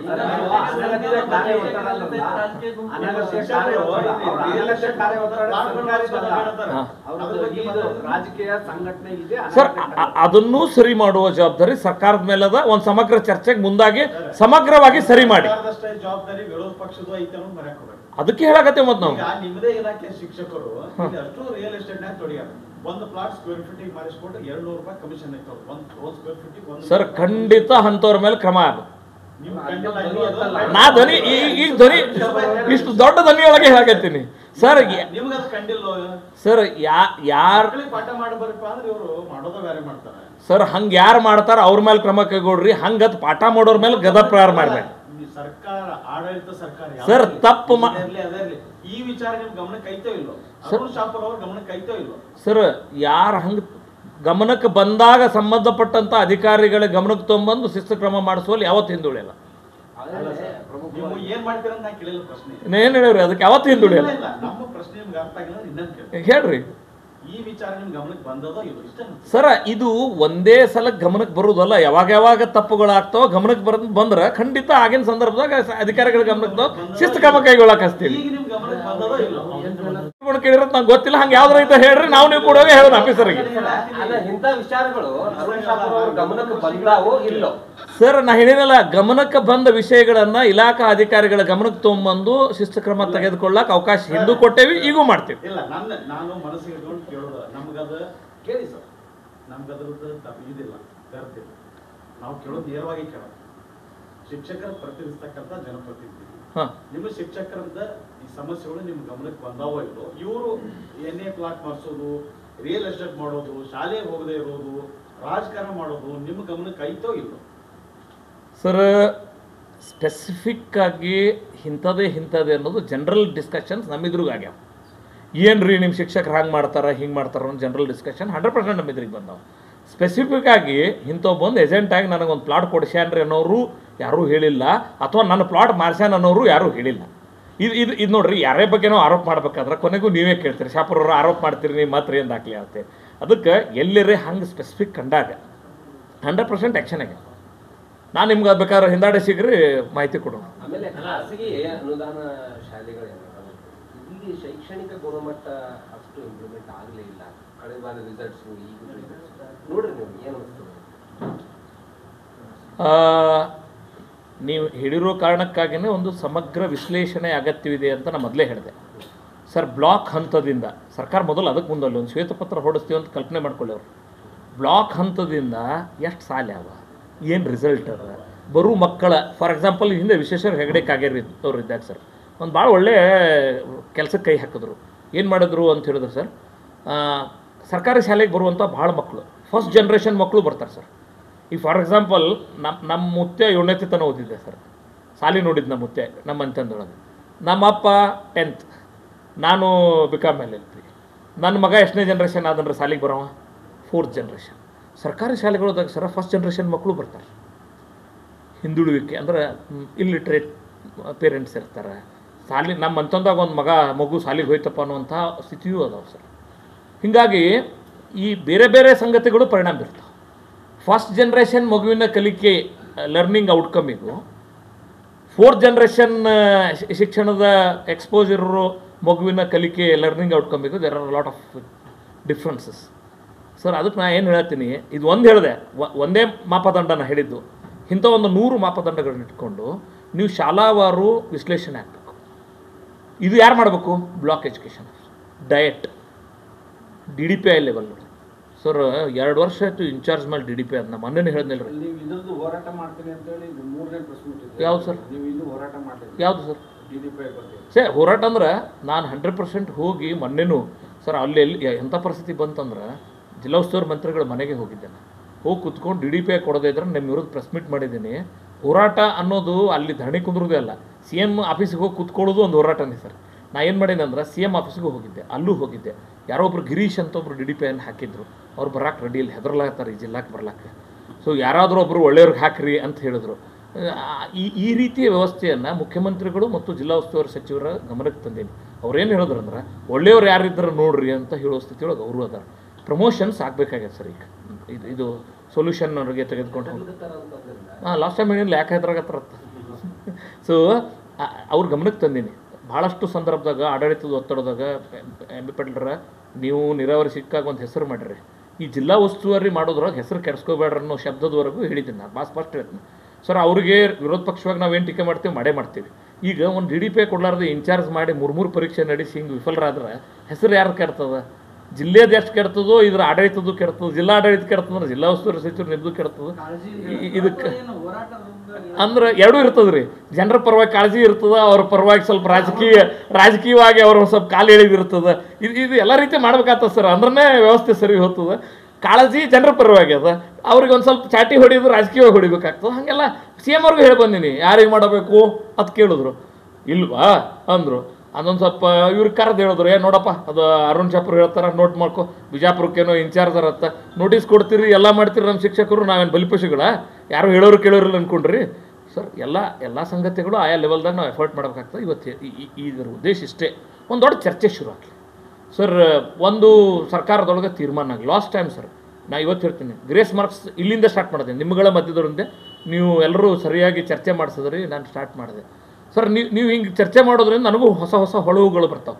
ಸೊ ನಾ ಹೋಗಿ ಸಿದ್ದರಾಮಯ್ಯ ಸಾಹೇಬ್ರ ವಿರುದ್ಧ ಬೆಂಗಳೂರಿನಾಗೂ ಸ್ಟೇಟ್ಮೆಂಟ್ ಮಾಡಿದೆ ಸರ್. 40 minutes ಪ್ರೆಸ್ ಮೀಟ್ ಮಾಡಿದೆ ನಾನು BJP ಕಾರ್ಯಾಲಯದವ್ರು. ಲಾಸ್ಟ್ ಟೈಮ್ SLC ರಿಸಲ್ಟ್ ನಂತರ ಗ್ರೇಸ್ ಮಾರ್ಕ್ಸ್ ಬಗ್ಗೆ ಹೇಳಿದ ನಂತರ CM ಅವ್ರು ಹೇಳಿದ್ರು 4 ಗಂಟೆಗೆ ಅವರು ಮೀಡಿಯಾ ಕೋಆರ್ಡಿನೇಟರ್ ನನಗೆ ಫೋನ್ ಮಾಡಿದ್ರು, 4 ಗಂಟೆಗೆ ಸಿಗ್ತಾರೆ CM ಅವ್ರು ಬರ್ರಿ ಅಂತ. ನಾನು ಆಫೀಸಿಗೆ ಬರೋಲ್ಲ ಅಂತೇಳಿ ವಿಧಾನಸೌಧದೊಳಗೆ ಕೆಂಗಲ್ ಪ್ರತಿಮೆ ಬಳಿ ನಿಂತು CM ಕಾಯ್ಕೊಂಡೆ. ಯಾಕಂದ್ರೆ ನಿಮ್ಗೆ ಇಷ್ಟೆಲ್ಲ ಟೀಕೆ ಮಾಡಿ ನಿಮ್ಮ ಆಫೀಸಲ್ಲಿ ಕಾಣಿಸ್ಕೊಳಕ್ಕೆ ನಾನು ಬಯಸಲ್ಲ ಅಂತ ಕೆಳಗೆ ನಿಂತು CM ಅವ್ರಿಗೂ ಕೊಟ್ಟೆ. ಏನು ಮಾಡಬೇಕು ಅಂದೆ, ಏನೂ ಮಾಡಬೇಡ್ರಿ, ರಿವ್ಯೂ ಮಾಡಿ ನೀವು ಅಂತ ಹೇಳಿದೆ ಸರ್. DK ಶಿವಕುಮಾರರು ಸಿದ್ದರಾಮಯ್ಯನವ್ರು ಇಬ್ಬರು ಕೂಡಿ ಸರ್ ಕನಿಷ್ಠ ಅರ್ಧ ದಿನದ ರಿವ್ಯೂ ಮಾಡೋದ್ರು ಇಲಾಖೆದು. ಗ್ರೇಸ್ ಮಾರ್ಕ್ಸ್ ಬಗ್ಗೆ ಅಧಿಕಾರಿಗಳಿಗೆ ಹಿಗ್ಗಾಮುಗ್ಗಾ ಬೈದು ದಿಸ್ ಇಸ್ ಮಿಸ್ಮ್ಯಾನೇಜ್ಮೆಂಟ್, ಯಾಕೆ ಆ್ಯಕ್ಷನ್ ತೊಗೋಬಾರ್ದು ಅಂತ ಬೈದು ಕೊನೆಗೆ ಗ್ರೇಸ್ ಮಾರ್ಕ್ಸ್ ಕೊಡಲ್ಲ ಅಂತ ಅವತ್ತು ಪ್ರೆಸ್ ಮೀಟ್ ಮಾಡಿ ಹೇಳಿದ್ರು ಆಫ್ಟರ್ ರಿವ್ಯೂ. ನಾ ಹೇಳಿದ 3ನೇ ದಿನದ ನಂತರ ಸರ್ ಒಂದು ವಿಶ್ವಾಸಾರ್ಹತೆ ಅನ್ನೋದು ರಾಜಕೀಯ ಟೀಕೆ ಮಾಡಲಿ 100% ರಾಜಕೀಯ ಟೀಕೆ ಮಾಡೇ ಮಾಡ್ತೀವಿ. ಕನ್ಸ್ಟ್ರಕ್ಟಿವ್ ಆಗಿ ಇಲಾಖೆ ಸರಿ ಮಾಡಬೇಕು ಅನ್ನೋದ್ರ ಬಗ್ಗೆನೂ ನಮಗೊಂದು ಜವಾಬ್ದಾರಿ ನೀವು 100% ಮಾಡ್ತೀವಿ. ನರಸಿಂಹಯ್ಯ ಕಮಿಟಿ ರಿಪೋರ್ಟ್ ಕೊಟ್ಟೋದಿದ್ದ ಬಗ್ಗೆ ಹಳೆ ಕಾಲದ ಹೌದು ಹೌದು ಅದರ ಎಲ್ಲ ಸೆಲೆಕ್ಷನ್ ಅದ ತಾವು ಓದಿರೋರು ನನಗೆ ಗೊತ್ತಿಲ್ಲ ಸರ್ ಈಗ ನರಸಿಂಹ ಕಮಿಟಿ ರಿಪೋರ್ಟ್ ಓದಿರಿ ಸರ್ ಏನದಾವಲ್ಲ ಈಗ present situation almost all subject include ಆಗ್ಯಾವ ಸರ್ ಈಗ ಅದು ಇಂಪ್ಲಿಮೆಂಟ್ ಮಾಡ್ಲಾಕ ಇದು ಪ್ರೆಷರ್ ಹಾಕ್ತದೆ ಸರ್. ಸರ್ ಒಳ್ಳೆ ಅಧಿಕಾರಿ ಇದ್ದಾರೆ. ಪ್ರಿನ್ಸಿಪಲ್ ಸೆಕ್ರೆಟರಿ ಏನು ರಶ್ಮಿ ಅದಾರಲ್ಲ, Rashmi Mahesh is good officer to be frank. Narasimha committee ನಾ ಹೇಳ್ತೀನಿ ನೀವು ಹೇಳಿದ್ದು ಒಳ್ಳೇದಾಯ್ತು. ನಿಮ್ಮ ಹತ್ರ ಕಾಪಿ ಇದ್ರು ಕೊಡ್ರಿ, ನಾನು ಪ್ರಿನ್ಸಿಪಲ್ ಸೆಕ್ರೆಟರಿ ಕೊಡ್ತೀನಿ. ಪ್ರಿನ್ಸಿಪಲ್ ಸೆಕ್ರೆಟರಿನೂ ಸದುದ್ದೇಶ ವ್ಯಕ್ತಪಡಿಸ್ಯಾರ. ಏನಂತ ಹೇಳಿ ಸರ್ ಇವರೆಲ್ಲ ಕಳ್ಳಾಟ ಮಾಡ್ತಾರೆ. ಮೇಲಿನ ಹಂತದೊಳಗೆ ಏನೇ ಇದ್ರು ಆಫೀಸರ್ಸ್ ಏನು ಮಾಡ್ತಾರೆ ರೀ, ಈಗ ಒಂದು ನೋಟಿಸ್ ಕೊಡೋದು ಶಿಕ್ಷಕರು, ನೋಟಿಸ್ ಕೊಟ್ಟ ನಂತರ ಅವ್ರು ಏನು ಮಾಡ್ತಾರೆ ಹೇಳ್ರಿ, ಇವ್ರಿಗೆ ಹೋಗಿ ಭೇಟಿ ಆಗ್ತಾರೆ. ಅಲ್ಲಿಂದ ಏನೋ ಒಂದು ಸಬೂಬ್ ತೊಗೊಂಡು ಅದನ್ನು ಮುಚ್ಚಾಕ್ತಾರೆ. ಅಲ್ಲಿಗೆ ನಿಲ್ಬಾರ್ದು, ಇದು ಮುಂದಕ್ಕೆ ಹೋಗ್ಬೇಕು ಸರ್. ಏನಾಗಬೇಕಂದ್ರೆ ಈಗ ರಶ್ಮಿ ಮಹೇಶ್ ಅವ್ರು ಮೊನ್ನೆ ಹೇಳಿದ್ರು ಬೇರೆ ಬೇರೆ ರಾಜ್ಯಗಳಲ್ಲಿ ಪರೀಕ್ಷಾ ಬದಲಾವಣೆಗಳನ್ನು ಏನೇನು ಮಾಡ್ಯಾರ, ಯಾಕೆ ಅಲ್ಲಿ ಚೆನ್ನಾಗಿದೆ ಕರ್ನಾಟಕ ಯಾಕೆ ಹಿಂಗೆ ಆಗ್ಲಾಗತ್ತದ, ಅವ್ರು ಅದೇನು ಸ್ಟಾರ್ಟ್ ಮಾಡ್ಯಾರ ಸರ್. CBSE ಮಾದರಿಗೂ ನಮಗೇನು ವ್ಯತ್ಯಾಸ ಅದು ಮತ್ತು ಗುಡ್ ಪ್ರಾಕ್ಟೀಸಸ್ ಬೇರೆ ರಾಜ್ಯಗಳಲ್ಲಿ ಶಾಲಾ ಶಿಕ್ಷಣದ ಬೆಳವಣಿಗೆ ದೃಷ್ಟಿಯಿಂದ ಏನಾಗಬೇಕಾಗಿದೆ ಅನ್ನೋದು ಚರ್ಚೆ ಆಗ್ತಿದೆ. ಫಾರ್ಚುನೇಟ್ಲಿ ನಿಮ್ಗೆ ಹೇಳ್ಬಿಡ್ತೀನಿ ಸರ್, ನಮ್ಮ ರಾಜು ಅಂಥೇಳಿ ಸನ್ಮಾನ್ಯ ಯಡಿಯೂರಪ್ಪ ಸಾಹೇಬರು CM ಇದ್ದಾಗ ಅಡ್ವೈಸರ್ ಇದ್ರು ಸರ್, ಎಕನಾಮಿಕ್ ಅಡ್ವೈಸರ್. ಈಗ ಅವ್ರು ಪ್ರೈಮ್ ಮಿನಿಸ್ಟರ್ ಎಕನಾಮಿಕ್ ಅಡ್ವೈಸರ್ ಆಗ್ಯಾರ ಈಗ ಮೊನ್ನೆ. ಆ ರೀತಿ ಒಂದು ದೊಡ್ಡ ತಂಡದ ಸಹಾಯವನ್ನು ತೆಗೆದುಕೊಂಡು ಇದರಲ್ಲಿ ಬದಲಾವಣೆ ಆಗಬೇಕು ಅನ್ನುವಂಥದ್ದಕ್ಕೆ ಒಂದು ಶಕ್ತಿ ಸಿಗಲಿ ಅಂತ ಪ್ರೆಸ್ ಮೀಟ್ ಮಾಡಿ. ಬದಲಾವಣೆ ಪ್ರಕ್ರಿಯೆಗೆ ಟು ಫೆಸಿಲಿಟೇಟ್ ಈ ಬದಲಾವಣೆ ಮಾಡಬೇಕು ಅನ್ನೋದಕ್ಕೆ ಒಂದು ಶಕ್ತಿ ಸಿಗಲಿ. ಕೆಳದ ಹಂತದ ಅಧಿಕಾರಿಗಳು ನೋಟಿಸ್ ಕೊಟ್ಟು ಅದಕ್ಕೊಂದು ಉತ್ತರ ತೊಗೊಂಡು ಅದ್ರ ಮೇಲೆ ಒಂದಿಟ್ಟು ರೊಕ್ಕ ತೊಗೊಂಡು ಮುಚ್ಚಿ ಹಾಕುವಂಥ ಕೆಲಸ ಆಗಬಾರ್ದು. ಸಮಗ್ರ ಬದಲಾವಣೆ ಆಗಲಿ. ನಾ ಅದಕ್ಕೆ ಮಂತ್ರಿಗಳಿಗೆ ಟಾರ್ಗೆಟ್ ಮಾಡಿ ಬೈದಿಲ್ಲ. ಅಸಹಕಾರತೆ ಕೊಡ್ತೀನಿ ಅಂತ ಹೇಳಿರೋದು ಸರ್ಕಾರಕ್ಕೆ ಅಂದ್ರೆ ಇಡೀ ಯಂತ್ರಕ್ಕೆ. ನಾಳೆ BO ಆರ್ಡರ್ ಮಾಡಿದಾಗ ಸರ್ ನಾವು ಹೋಗಲ್ಲ ಅಂತಂದ್ರೆ ಏನು ಮಾಡ್ತಾರೆ ಅವರು, ನೀ ತತ್ತಿ ತೊಗೊಂಬ ಅಂದ್ರೆ ತರಲ್ಲ ಅಂದ್ರೆ ಏನು ಮಾಡ್ತಾರೆ, ಆಯಿತು ತತ್ತಿ ಸೊಪ್ಪಿ ಬಿದ್ದಿರ್ತಾವಲ್ಲ ಅದನ್ನು ಕಸ ಹುಡುಗೋದಿಲ್ಲ ಅಂದರೂ ಸಾಲಿ ಒಳಗೆ ಇರಲಾರ್ದಷ್ಟು ವಾಸನೆ ಸ್ಟಾರ್ಟ್ ಆಗ್ತದೆ ಸರ್. ಅಸಹಕಾರಕ್ಕೆ ಸಾಕಷ್ಟು ಮಾರ್ಗೋಪಯೋಗಗಳದಾವೆ. ಹಿಂದೆ ಗಾಂಧೀಜಿಯವರು ಘೋಷಣೆ ಮಾಡಿದಕ್ಕಿಂತ ಹೆಚ್ಚಿಗೆ ಇವತ್ತು ಅವಕಾಶಗಳದಾವೆ. ಅದಕ್ಕೆ ಸರ್ಕಾರ ಇದನ್ನು ಬಗ್ಗೆ ಅಷ್ಟೇ ಹೇಳಿದ್ರಿ ನೀವು. ಅನುದಾನಿತ ಕಾಲೇಜು ಸರ್ಕಾರದ ಸರ್ಕಾರಿ ಮತ್ತು ಅನುದಾನ ರೈತರಿಗೂ ಕೂಡ ಈ ಒಂದು ಆದೇಶ ಅಪ್ಲೈ ಆದರೆ ನಿಮ್ದು ಸಮ್ಮತ ಇದೆನಾ ಇಲ್ಲ ಸರ್? ಈ ಆದೇಶದ ರೀತಿನೇ ಸರಿ ಇಲ್ಲ ಅಂತ ಒಟ್ಟಾರೆ ಮಾಡಬಾರ್ದು ಸರ್. ಇದನ್ನು ಮಾಡೋ ಬದಲಿಗೆ ನಾ ಏನು ಹೇಳ್ತೀನಿ, 60% ಕಡಿಮೆ ಆದವ್ರು ನೋಟಿಸ್ ಕೊಟ್ಟು ನಿನಗೆ ಸಂಬಳ ತೆಗಿತೀನಿ ಅನ್ನೋ ಬದಲಿಗೆ ಈ ತಾಲೂಕಿನೊಳಗೆ 60ಕ್ಕಿಂತ ಹೆಚ್ಚು ಮಾಡಿದವ್ರಿಗೆ ಕರೆದು ಸನ್ಮಾನ ಮಾಡಿರಲ್ಲ. ಸಬ್ಜೆಕ್ಟ್ ಟೀಚರ್ ಫೋರಮ್ ಕರೀರಿ. ನಿಮ್ಮ ಸಬ್ಜೆಕ್ಟ್ನಾಗ 60ಕ್ಕಿಂತ ಹೆಚ್ಚಾದವ್ರಿಗೆ ನಾವು ಗೌರವ ವಹಿಸ್ತೀವಿ ಅಂದ್ರೆ 60ಕ್ಕಿಂತ ಕಡಿಮೆ ಆದವ್ರಿಗೆ ಏನು ಅನ್ಸಕ್ಕೆ ಶುರು ಆಗ್ತದೆ ಹೇಳ್ರಿ. ಗವರ್ಮೆಂಟ್ ಇದೆ ಒಂದು ಇಂಗ್ಲಿಷ್ ಒಂದು ಹೇಳಿಕೆ ಇದೆ, ಕ್ಯಾರೆಟ್ ಅಂಡ್ ಸ್ಟಿಕ್ ಅಂತಾರೆ. ಅಲ್ಲಿ ಎಲ್ಲಿ ಯಾರಿಗೆ ಕ್ಯಾರೆಟ್ ಕೊಡ್ಬೇಕು ಯಾರಿಗೆ ಸ್ಟಿಕ್ ಕೊಡ್ಬೇಕು ಎರಡೂ ಬೇಕಾಗ್ತದೆ. ನೀವು ತಪ್ಪು ಮಾಡಿದ್ರೆ ಶಿಕ್ಷಣ ಮಾಡಿದ್ರೆ ಅವ್ರಿಗೆ ಸನ್ಮಾನ ಮಾಡ್ಬೇಕು. ನೀವು ಬರೀ ಸನ್ಮಾನ ಮಾಡ್ಕೊಂಡು ಹೋದ್ರೆ ತಪ್ಪನ್ನೇ ಮಾಡ್ಕೊಂಡು ಅಲ್ರಿ. ಅದು ಎಕ್ಸ್ಪೆಕ್ಟ್ ಆಫ್ಟರ್ ಅವ್ರಿಗೆ ಬದಲಾವಣೆ ಅದು ಬೇಡ ಅನ್ನೋ ಲೆಕ್ಕದಲ್ಲಿ ನಿಮ್ಮ ಸರ್ ಶಿಕ್ಷೆಗೆ ಬ್ಯಾಡ್ ಅಂತಲ್ಲ, ಶಿಕ್ಷೆ ರೀತಿ ಸರಿ ಇಲ್ಲ. ನೀವು ಇಷ್ಟೇ ಮಾಡಿ ಏನೋ ಬದಲಾವಣೆ ಮಾಡ್ತೀವಿ ಅಂತ ಏನೋ ದಾರಿ ತಪ್ಸಕತ್ತೀರಿ ನೀವು. ಸರ್ಕಾರದ ಅನುದಾನ ತಗೋತಾರೆ, ಅವ್ರ ಮೇಲೆ ಅವ್ರಿಗೆ ಮುಗ್ದಾರ ಹಾಕೋದು, ಅವ್ರ ಮೇಲೆ ಸರ್ ಹಂಗಂದ್ರೆ ಸಂವಿಧಾನದೊಳಗೆ ಒಂದೇ ರೀತಿ ಇರೋ ಶಿಕ್ಷಕರೊಳಗೆ ನೀವು ನಿಮ್ಮ ಸಂಬಳ ಕಡಿತೀನಿ ನಿನಗೆ ಕಡಿಯೋದಿಲ್ಲ, ನೀವು ಸರ್ಕಾರಿ ಶಾಲೆ ಸರ್ಕಾರ ಅದ್ರ ಕ್ರಮಗಳು ಏನ್ ತಗೋಬೇಕು ತಗೋತಾರೆ ಸರ್. ಇದೇ ತಪ್ಪಂತ ಅನುದಾನಿತ ಶಾಲೆಗಳು ಸರ್ಕಾರದಿಂದ ಅನುದಾನ ಮಾತ್ರ ಬೇಡನಲ್ಲ, ಫಲಿತಾಂಶ ಮಾತ್ರ ನಾವು ಸುಧಾರಿಸಲು ಕ್ರಮ ಕೈಗೊಳ್ಳಲು. ಸರ್ ಸರ್ಕಾರಿ ಶಾಲೆಗಳಿಗೆ ರೆಕಗ್ನೇಷನ್ ಇಲ್ಲ. ಅವು ನಮ್ಮ ಶಾಲೆ ಅಲ್ಲಿ ಏನು ಮಾನದಂಡಗಳದಾವಲ್ಲ ಸರ್, ಎಷ್ಟು ಬೈ ಎಷ್ಟು ಕ್ಲಾಸ್ ಇರಬೇಕು, ಅಲ್ಲಿ ಏನು ಫೆಸಿಲಿಟಿ ಇರಬೇಕು, ಅಲ್ಲಿ ಫೈರ್ ಸೇಫ್ಟಿ ಹತ್ತಲ್ಲ, ಅಲ್ಲಿ ಯಾವುದೂ ಇಲ್ಲ. ಹಂಗಂದ್ರೆ ಹೆಂಗ್ರಿ ಸರ? ಯಾವಾಗಲೂ ಯಾಕಿಲ್ಲ ಅಂದ್ರೆ ಇಲ್ಲಿವರೆಗೂ ಯಾರಿಗೂ ಇರಲಿಲ್ಲ, ಇವ್ರಿಗೂ ಇರಲಿಲ್ಲ. ಈಗ ನೀವು ಖಾಸಗಿಯವ್ರಿಗೆ ಮಾತ್ರ ಕೇಳ್ತೀನಿ, ನಿಮಗೆ ಕೇಳಲ್ಲ ಅಂತ ತಾರತಮ್ಯದ ಧೋರಣೆ ಬಂದಿದ್ದೀರಿ. ಟಾರ್ಗೆಟ್ ಆಗಿರೋದ್ರಿಂದ ಅಲ್ಲಿಂದ ಶುರು ಮಾಡೀವಿ. ಇವರು ಅನುದಾನ ತಗೋತಾರ ಅನ್ನೋ ಕಾರಣಕ್ಕೆ ಇವ್ರಿಗೆ ಕೊಟ್ಟಿರೋದಲ್ಲ ಸರ್, ಇದ್ರಲ್ಲಿ ತಪ್ಪು ಅಂತ ಏನಾದ್ರು ಅನಿಸ್ತಾ ಇದೆ. ಹಂಗಾದ್ರೆ ಈಗ ಅವ್ರಿಗೆ ಮೋಟಿವೇಟ್ ಮಾಡ್ಲಾರ್ದ ಅಧಿಕಾರಿಗಳಿಗೆ ಎಷ್ಟು ಕೊಟ್ರಿ? ಅಲ್ಲಿ ಆ ಭಾಗದ ಆ ತಾಲೂಕಿನೊಳಗೆ ಪರ್ಫಾರ್ಮ್ ಮಾಡ್ಲಾರ್ದಾಗ ಆಡಳಿತಕ್ಕೆ ಎಷ್ಟು ಕೊಟ್ರಿ? ಶಿಕ್ಷಕರು ಕೊಟ್ಟು ನೀವು ಇದನ್ನ ಕಣ್ಣಿಗೆ ಮಣ್ಣೆರ್ಚೋ ಕೆಲಸ ಮಾಡ್ತೀರಿ. ಶಿಕ್ಷಕರು ನೋಟಿಸ್ ಕೊಟ್ಟಂಗೆ ಮಾಡಿ. ಅನುದಾನಿತ ಶಾಲೆಗಳ ಸಂಕಟಗಳಿಗೆ ಮಾತ್ರ ಸ್ಪಂದಿಸ್ತಾ ಇದೆ ಸರ್. ಸರ್ಕಾರಿ ಅನುದಾನ ರಹಿತ ಅನುದಾನಿತ ಮೂರೂ ಸೇರೇ ಕರ್ನಾಟಕದ ಶಿಕ್ಷಣ ವ್ಯವಸ್ಥೆ ಇದೆ. ಮೂರಕ್ಕೂ ಸಮಸ್ಯೆ ಆಗ್ಲಾರ್ದಂಗ ಸಮಗ್ರ ಚರ್ಚೆ ಮಾಡಿ ಸೊಲ್ಯೂಷನ್ ಕೊಡಿ. ಈಗ ಅವ್ರ ಜಿಲ್ಲೆಯಲ್ಲಿ ಎಷ್ಟು ಜನಕ್ಕೆ ನೋಟಿಸ್ ಕೊಟ್ಟಿದ್ದಾರೆ? ನಮ್ಮ ಜಿಲ್ಲೆಯಲ್ಲಿ ಇನ್ನೂ ಹೋಗಿಲ್ಲ ಮತ್ತೆ ಇದು ಇಶ್ಯೂನೇ ಆಗಲ್ಲ ಸರ್. ಇಶ್ಯೂ ಅಲ್ಲ, ಒಂದು ಉದಾಹರಣೆ ಇಟ್ಕೊಂಡು ನೀವು ಇಡೀ ಇದನ್ನ ಇಲ್ಲ ಕಾಮನ್ ಸ್ಟೇಟದ್ದು ಸುತ್ತೋಲೆ ಆಗ್ಯದ. Will send it to commissioner effect ಆಗಿಲ್ಲ ಸರ್. ಒಂದಿನ ಹೆಚ್ಚ ಕಮ್ಮ ಆಗ್ತದ್ರಿ. ಈಗ ನಿನ್ನೆ ಆಗ್ಯದ ಸರ್ ಇದು. ನಿನ್ನೆ ಆದ ತಕ್ಷಣ ನೀವು ವಿರೋಧ ಮಾಡ್ತಾ ಇದ್ದೀರಿ, ಇದು ರಾಜಕೀಯ ವಿರೋಧ ಆಗುತ್ತೆ. ಈಗ ನೀವು ಅದ್ರದ್ದು ಬಲಿಪಶುಗಳ ಆಧಾರನ ನೀವೇನಾದ್ರು ಇದ್ರೆ ಅದು ಉದಾಹರಣೆ ಕೊಟ್ರೆ ಸರಿ ಸರ್. ಇನ್ನು ನೀವು ಅದು ಆದೇಶ ಹೊರಡಿಸ್ತಾ ಆಗ್ಯದ್ರಿ. ಶಿಕ್ಷಕರಿಗೆ ಕೊಟ್ರ ಉತ್ತರ ಕದ್ಲೆ ತೊಗೊಂಡು ಮುಗಿಸ್ತಾರ ಅದನ್ನ. ನಿಮ್ಗೆ ಗೊತ್ತಾಗಲ್ಲ. ಈಗ ನನಗೆ ಇನ್ನು 3 ಅವ. ಹಿಂದಿಂದು 24ರದ ನೋಟಿಸ್ ಕೊಟ್ಟಿದ್ದು ಕಳಿಸ್ತೀನಿ, ನಿಮ್ಗೆ 19ರ ನೋಟಿಸ್ ಕೊಟ್ಟಿದ್ದು ಕೊಟ್ಟು ಕಳಿಸ್ತೀನಿ. ಈಗ ಇದ್ರದ್ದು ಈ ವಿಷಯ ಮಾತಾಡಿದ್ರಲ್ಲ, ಇದ್ರದ್ದು ಒಂದು ಸುತ್ತೋಲೆ ಕೊಡ್ರಿ. ಕೊಡ್ತು 3 ಕಳಿಸ್ತೀನಿ. 3 ಕೊಟ್ಟು ಕಳಿಸ್ತೀನಿ. ಬಿಇಒ ಮೇಲೆ ಯಾರು ಈಗ ಬಿಇಒ ಅಂಡರ್ ಸಾಕಷ್ಟು ಶಾಲೆಗಳು ಬರ್ತಾವೆ. ಆ ಶಾಲೆಗಳಲ್ಲಿ ಅವು ಜವಾಬ್ದಾರಿ ಇವರು. ಅಲ್ಲಿ ಶಿಕ್ಷಣ ವ್ಯವಸ್ಥೆ ಕಡಿಮೆ ಆಯ್ತಂದ್ರೆ, ಕ್ವಾಲಿಟಿ ಟೀಚರ್ ಪರ್ಸೆಂಟೇಜ್ ಕಡಿಮೆ ಅಂದ್ರೆ ಬಿಇಒ ಇದಕ್ಕೂ ಹೊಣೆಗಾರ. ಅದ್ರ ಮೇಲೆ ಬರೋದು DDP. ಈಗ ಶಿಕ್ಷಣ ಟೀಚರ್ ಮೇಲೆ ಸರಿಯಾಗಿ ಕ್ವಾಲಿಟಿ ಸರಿಯಾಗಿಲ್ಲ ಅಂದ್ರೆ ಬಿಇಒ ಜವಾಬ್ದಾರಿ ಹೊಣೆಗಾರ ಆಗ್ಬೇಕಲ್ಲ. ಅದಕ್ಕೆ ಮತ್ತೆ ಅವ್ರಿಗೆ ಏನು ಆಕ್ಷನ್ ಇಲ್ಲ ಸರ್. ಎಲ್ಲಿಂದ ಎಲ್ಲಿಗೆ ಹೋಗ್ಬೇಕಂದ್ರೆ, ಫಾರ್ ಎಕ್ಸಾಂಪಲ್ ಯಾವುದೋ ಜಿಲ್ಲೆಯೊಳಗೆ ಮ್ಯಾಥಮೆಟಿಕ್ಸ್ ಪರ್ಫಾರ್ಮ್ ಮಾಡೋಕ್ಕಾಗಿಲ್ಲ. ಹಂಗಾದಾಗ ಅಲ್ಲಿ ಡಯಟ್ ನೋಡೋರು ಯಾರು, ಇವರಿಗೆಲ್ಲ ನಿರಂತರ ತರಬೇತಿ ಮಾರ್ಗದರ್ಶನ ಮಾಡಬೇಕು. ಅಲ್ಲಿರೋ ಬೇರೆ ಬೇರೆ ವ್ಯವಸ್ಥೆ ಅಲ್ರಿ. ಎಲ್ಲಿ ಸಬ್ಜೆಕ್ಟ್ ಇನ್ಸ್ಪೆಕ್ಟರ್ ಅದಾರ, DYPC ಅದಾರ, DDP ಅದಾರ ಸರ್. ಇಲ್ಲಿಂದ ಸ್ಟೇಟ್ನ್ಯಾಗ ಸೆಕೆಂಡರಿಗಿನೇ ಒಬ್ಬ ಡೈರೆಕ್ಟರ್ ಅದಾರ, ಕಮಿಷನರ್ ಅದಿರಿ. ನೀವೇನೇನು ಮಾಡಿದ್ರಿ ಅನ್ನೋದ್ರ ಮೌಲ್ಯಮಾಪನ ಆಗ್ಬೇಕಲ್ಲ. ಅದಕ್ಕೆ ಬ್ಲಾಕ್ನಿಂದ ಇವನ್ ಮಿನಿಸ್ಟ್ರ್ವರೆಗೂ ಕಳೆದ ಬಾರಿ ಹೆಂಗೆ ಮುಖ್ಯಮಂತ್ರಿ ಉಪಮುಖ್ಯಮಂತ್ರಿ ಕೂತ್ಕೊಳ್ಳಿ ಸರ್, ಕೂತ್ಕೊಂಡು ಮಂತ್ರಿ ಎಷ್ಟು ರಿವ್ಯೂ ಮಾಡಿದ್ರು ಹೋದ ಸಲದ ರಿಸಲ್ಟ್ನಿಂದ ಸರಿ ಮಾಡ್ಲಕ್ಕ, ಅದರ ಔಟ್ಕಮ್ ಏನು, ಹೋದ ಮೀಟಿಂಗ್ ಪ್ರೊಸೀಡಿಂಗ್ ಏನು, ಕೈಗೊಂಡ ಕ್ರಮಗಳೇನು, action taken on those meetings ಕೊಡ್ಲಿಲ್ರಿ ನೋಡೋಣ ಇವರು ಸರ್. ಮಂತ್ರಿ ಹಂತದಾಗೂ ಲ್ಯಾಪ್ಸಸ್ ಅದಾವ, ಕಮಿಷನರ್ ಹಂತದಾಗ ಲ್ಯಾಪ್ಸಸ್ ಅವ, ಡೈರೆಕ್ಟರ್ ಹಂತದ ಲ್ಯಾಪ್ಸಸ್ ಅವ. ಶಾಲೆಯಲ್ಲಿ ಫಲಿತಾಂಶ ಕುಸಿತ ಆದ್ರೂ ನೀವು ಕೇಳಬಾರ್ದು ಅಂತೀರಿ ಸರ್. ಇಲ್ಲ ಎಡೆಡ್ ಸಾಲಿಗೆ ಅಟ್ಟೆ ಯಾಕೆ ಗಂಟು ಬಿದ್ದಿರಿ, ಅದನ್ನೇ ಯಾಕೆ ಟಾರ್ಗೆಟ್ ಮಾಡಕತ್ತೀರಿ, ಅವ್ರಿಗೆ ಯಾಕೆ ಬಲಿಪಶು ಮಾಡ್ಲಕ್ ಹೊಂಟ್ರಿ, ಇದರಿಂದ ನೋನಾರೇನು ಸರ್ಕಾರದ ಅನುದಾನ ತಗೋತಾರೆ, ಅವ್ರಿಗೆ ಕೇಳ್ತಾ ಇದ್ದಾರೆ. ಅಂದ್ರ ಬಾಕಿ ಎಲ್ಲೂ ಉಳ್ಕಿದ್ ಹೋದ್ರು ನೀವು ಕೇಳಲ್ಲ. ಸರ್ಕಾರದ ಕರ್ಮ ಇದ್ದೇ ಇರುತ್ತಲ್ಲ ಸರ್, ಅದನ್ನ ತೋರಿಸ್ಬಿಡ್ರಿ ನಂಗೆ ಯಾವುದು ಒಂದು ತೋರಿಸಿ. ಫಲಿತಾಂಶ ಸುಧಾರಣೆ ಇದೇ ಸರ ಇದೇನು ನಿಯಮಗಳು ಮಾಡಿರಲ್ಲ, ಈ ನಿಯಮ ಸರ್ಕಾರಿ ಶಾಲೆಗೆ ಇದ್ದಿದ್ರು ಆರ್ಡರ್ ಕಾಪಿ ಕೊಡ್ರಿ, ನಿಮ್ಮ ಮೂಲಕ ಸವಾಲಾಗ್ತೇನೆ. ಇದೇ ನಿಯಮ ಸಿದ್ದರಾಮಯ್ಯನವ್ರ ನೀವು ಖಾಸಗಿಗೆ ಅಷ್ಟೇ ಮಾಡ್ರಿ, ಅದು ಅನುದಾನಕ್ಕೆ ಅಷ್ಟೇ ಮಾಡ್ರಿ, ಬೇರೆ ಖಾಸಗಿ ಅವ್ರಿಗೆ ಮಾಡಿಲ್ಲ. ಅನುದಾನ ರೈತ ಅನುದಾನನೇ ಕೊಡಲ್ಲ. ಅದು ಪರ್ಮಿಷನ್ ಗೌರ್ಮೆಂಟ್ ಪರ್ಮಿಷನ್ ಅಲ್ಲ, ಈಗ ಗೌರ್ಮೆಂಟ್ ಪರ್ಮಿಷನ್ ಕೊಟ್ಟಿರ್ತಾರೆ, ಪರ್ಮಿಷನ್ ಇದು ಮಾಡ್ಬೋದು. ಪರ್ಮಿಷನ್ ಕೊಟ್ಟರೆ ಈಗ ಲಕ್ಷ ತಗೋತಾರೆ ಖಾಸಗಿ ಅವರು ಸರ್. ಯಾರು ಈಗ ಅದನ್ನ ಬಂದಿರೋದು ಈಗ ಹೌದಲ್ಲ, $1.5 ಲಕ್ಷ ತಗೋತಾರೆ ಬಿಜಾಪುರ ಖಾಸಗಿ ಅನುದಾನಿತ ಶಾಲೆಗಳದ್ದು ಡೊನೇಷನ್ ಹಾವಳಿ ನಮ್ಮ ಜಿಲ್ಲೆಯಲ್ಲಿ ಜಾಸ್ತಿ ಆಗಿದೆ. ಇದ್ರ ಬಗ್ಗೆ ಏನು ಸರ್? ಆಮೇಲೆ ಅಧ್ಯಕ್ಷರು ಉತ್ತರ ಕೊಡಬೇಕು ಸರ್. ಅಕ್ಷಮ್ ಅದು ಡೊನೇಷನ್ ಸಂಗ್ರಹ ಅನ್ನುವಂಥದ್ದು ಅಕ್ಷಮ್ಯ. ಶಿಕ್ಷಣದ ಮಾರಾಟದ ಸರಕು ಆಗಬಾರ್ದು. ನಮ್ಮದು ಚಾರಿಟೇಬಲ್ ಆ್ಯಕ್ಟ್ ಕಡೆಗೆ ನಡಿಬೇಕು, ಫಿಲಂಥ್ರೊಪಿಕ್ ಪ್ರಿನ್ಸಿಪಲ್ಸ್ ಮೇಲೆ ನಡಿಬೇಕು ಅನ್ನೋದು ಭಾಳ ಸ್ಪಷ್ಟ. ಹಂಗೆಲ್ಲರೂ ನಡೆದಿದ್ದು ನೇರವಾಗಿ ಗಮನಕ್ಕೆ ಬಂದ್ರೆ ನಾನು ಅದನ್ನು ವಿರೋಧ ಮಾಡ್ತೀನಿ.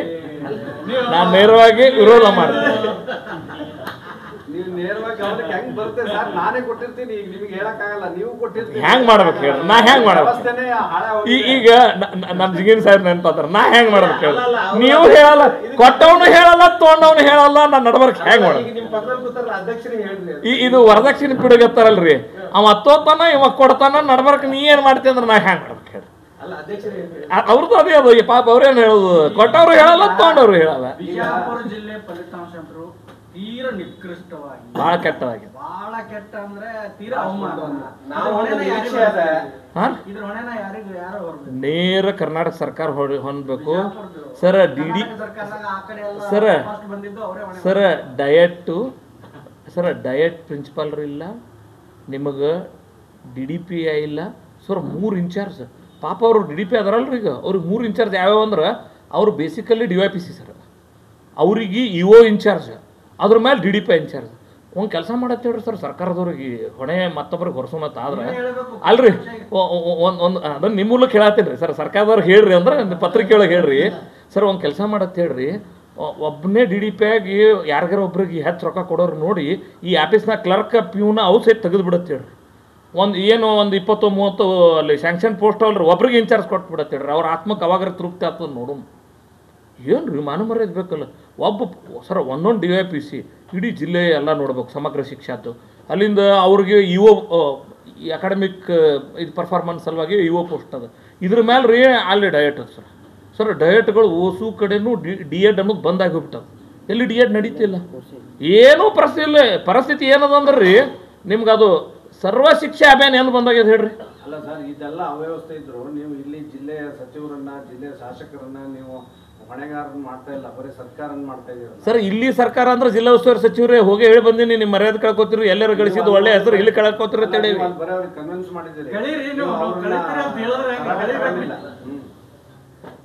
ನೀವು ಹೇಳಿದ್ ಸರಿ ಅದ. ಹಿಂಗೆ ಆದ್ರೆ ಮತ್ತು ಅಂದ್ರೆ ತಾನೇ ಹೋಗ್ಯದ ಸರ್. ಈಗ ರಿಸಲ್ಟ್ 3ರದ್ರೊಳಗೆ ಹೋಗ್ಯದ, ಏನು ಮಾಡಕ್ಕೆ ಬರೋದಿಲ್ಲ. ಕಳಿದೇನದು ನಾವು ತಾನೇ ಹೋಗ್ಯದ್ರಿ ಅದು. ಏನದ್ರಿ ಸರ್, ಎಲ್ಲರೂ ಗಳಿಸಿದ ಚಲೋ ಹೆಸರು ಇಲ್ಲಿ ಕಳ್ಕೊಂಡ್ರಿ. ಈಗ ಏನು ಮಾಡೋದು? ಏನದ ಹೇಳ್ರಿ ನೀವು? ಎಷ್ಟು ಜಿಮ್ ಮಾಡಿದ್ರೇನ್ರಿ 10 ಲಕ್ಷ ಕೊಟ್ಟು ತಂದು ಏನದ್ರಿ ಎಂ ಬಿ ಪಾಟೀಲ್ರ ಈ ಜಿಲ್ಲೆದೊಳಗೆ ಇದು ರಿಸಲ್ಟ್ ಹೋಗಿದ್ದು ಖಂಡಿತ ಅಸಹ್ಯ ಆಗ್ತದೆ ಅಂತೇಳಿ ನಾ ಹೇಳಿ ಬಂದೀನಿ. ಅದ್ರಾಗೇನು ಮುಲಾಸಿಲ್ಲ. ಇಲ್ಲ, ಇದು ಸುಧಾರಣೆ ಮಾಡುವಂಥ ಗುರುತರ ಹೊಣೆಗಾರಿಕೆ. ಅದ್ರೊಳಗೆ ಶಿಕ್ಷಣ ಕ್ಷೇತ್ರದ ಹಿನ್ನೆಲೆ ಅದು ನಿಮ್ಗೆ. ನೀವು ಇದ್ದು ಬಿಜಾಪುರ ಜಿಲ್ಲಾ ಇದು ಹಿಂಗಾಗ್ತಾ ಅನ್ನೋದು ಭಾಳ ತಪ್ಪಾಗ್ತಾ ಅನ್ನೋಂಥದ್ದು ಹೇಳೀನಿ, ಅದ್ರಾಗೇನು ಡೌಟ್ ಇಲ್ಲ. ನೇರವಾಗಿ ಹೇಳೀನಿ, ನಿಮ್ಮ ಮೂಲಕ ಇನ್ನೊಮ್ಮೆ ಹೇಳ್ತೀನಿ, ಏನು ಸಮಸ್ಯೆ ಇಲ್ಲ. ಆ ನಿಟ್ಟಿನೊಳಗೆ ಜಿಲ್ಲೆಯ ಫಲಿತಾಂಶ ಸುಧಾರಣೆ ನಿಟ್ಟಿನೊಳಗೆ ತಮ್ಮ ಪಕ್ಷದ ಮೇಲೆ ಸಾಕಷ್ಟು ಮಾಡೋಣ ಸರ್.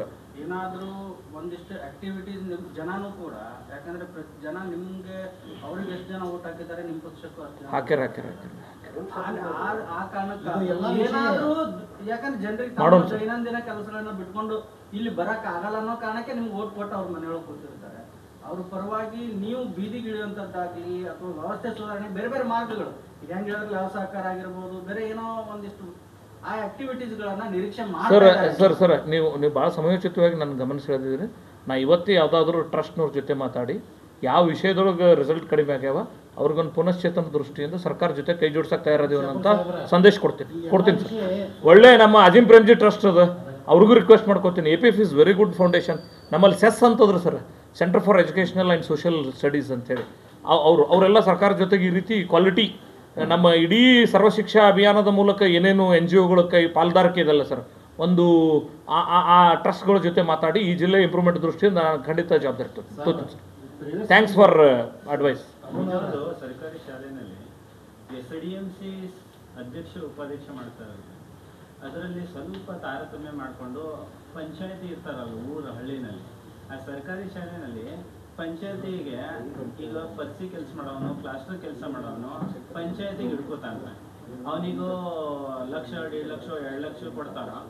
ಶಾಲಿನಲ್ಲಿ ಮಕ್ಕಳಿದ್ದಂಥ ಪೇರೆಂಟ್ಸು ಕಲ್ತವ್ರಿಗೆ ಮಾಡಂಗಿಲ್ಲ, ಏನು ಕಲೀಲಾರ್ದವರಿಗೆ ಮಾಡಿಬಿಡ್ತಾರೆ. ಅದು ಸುಧಾರಣೆ ಆಗ್ತಾ ಇಲ್ಲ ಸರ್. ಇದು ಭಾಳ ಒಳ್ಳೆಯ ವಿಷಯ ಮತ್ತು ಗ್ರೌಂಡ್ ರಿಯಾಲಿಟಿ ನೀವು ಹೇಳಿದ್ದೀರಿ. ಅದರ ಕೇಂದ್ರ ಸರ್ಕಾರದ ಸದುದ್ದೇಶ ಸರ್, ಹಿಂದೆ ಸರ್ವಶಿಕ್ಷಾ ಅಭಿಯಾನ ಬಂದ ಸಂದರ್ಭದೊಳಗೆ ಇದನ್ನು have introduce very good concept. ಉದ್ದೇಶ SDMC ಸಮುದಾಯದ ಪಾಲ್ಗೊಳ್ಳುವಿಕೆ.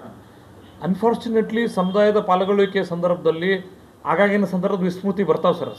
ಸೊಸೈಟಿಗೆ ಆ ಮ್ಯಾಚುರಿಟಿ ಎಲ್ಲೋ ಒಂದೊಂದು ಸಂದರ್ಭದಾಗ ಕೊರತೆ ಆಗ್ತದೆ ಅಂತ ತಿಳ್ಕೊರಿ. ಅವ್ರಿಗೆ ಯಾರು ಮೋಟಿವೇಟ್ ಮಾಡಬೇಕು ಸರ್? ನಿಜವಾಗ್ಲೂ ತಾಲೂಕ್ ಪಂಚಾಯತಿ, ಜಿಲ್ಲಾ ಪಂಚಾಯತಿ ಸದಸ್ಯರು ಏನಾಗ್ಯದ ನಮ್ಮ ರಾಜ್ಯದೊಳಗೆ, ನಾವು ಪಂಚಾಯತ್ ರಾಜ್ ವ್ಯವಸ್ಥೆ ಸಂವಿಧಾನದೊಳಗೆ ನಾವು ರೂಪಿಸ್ಕೊಂಡ್ಬಿಟ್ಟು ಇಡೀ ಪಂಚಾಯತ್ ರಾಜ್ ವ್ಯವಸ್ಥೆನ ಖುಷಿ ಇರ್ಲಕ್ಕೆ ಬಿಟ್ಬಿಟ್ಟಿವಿ.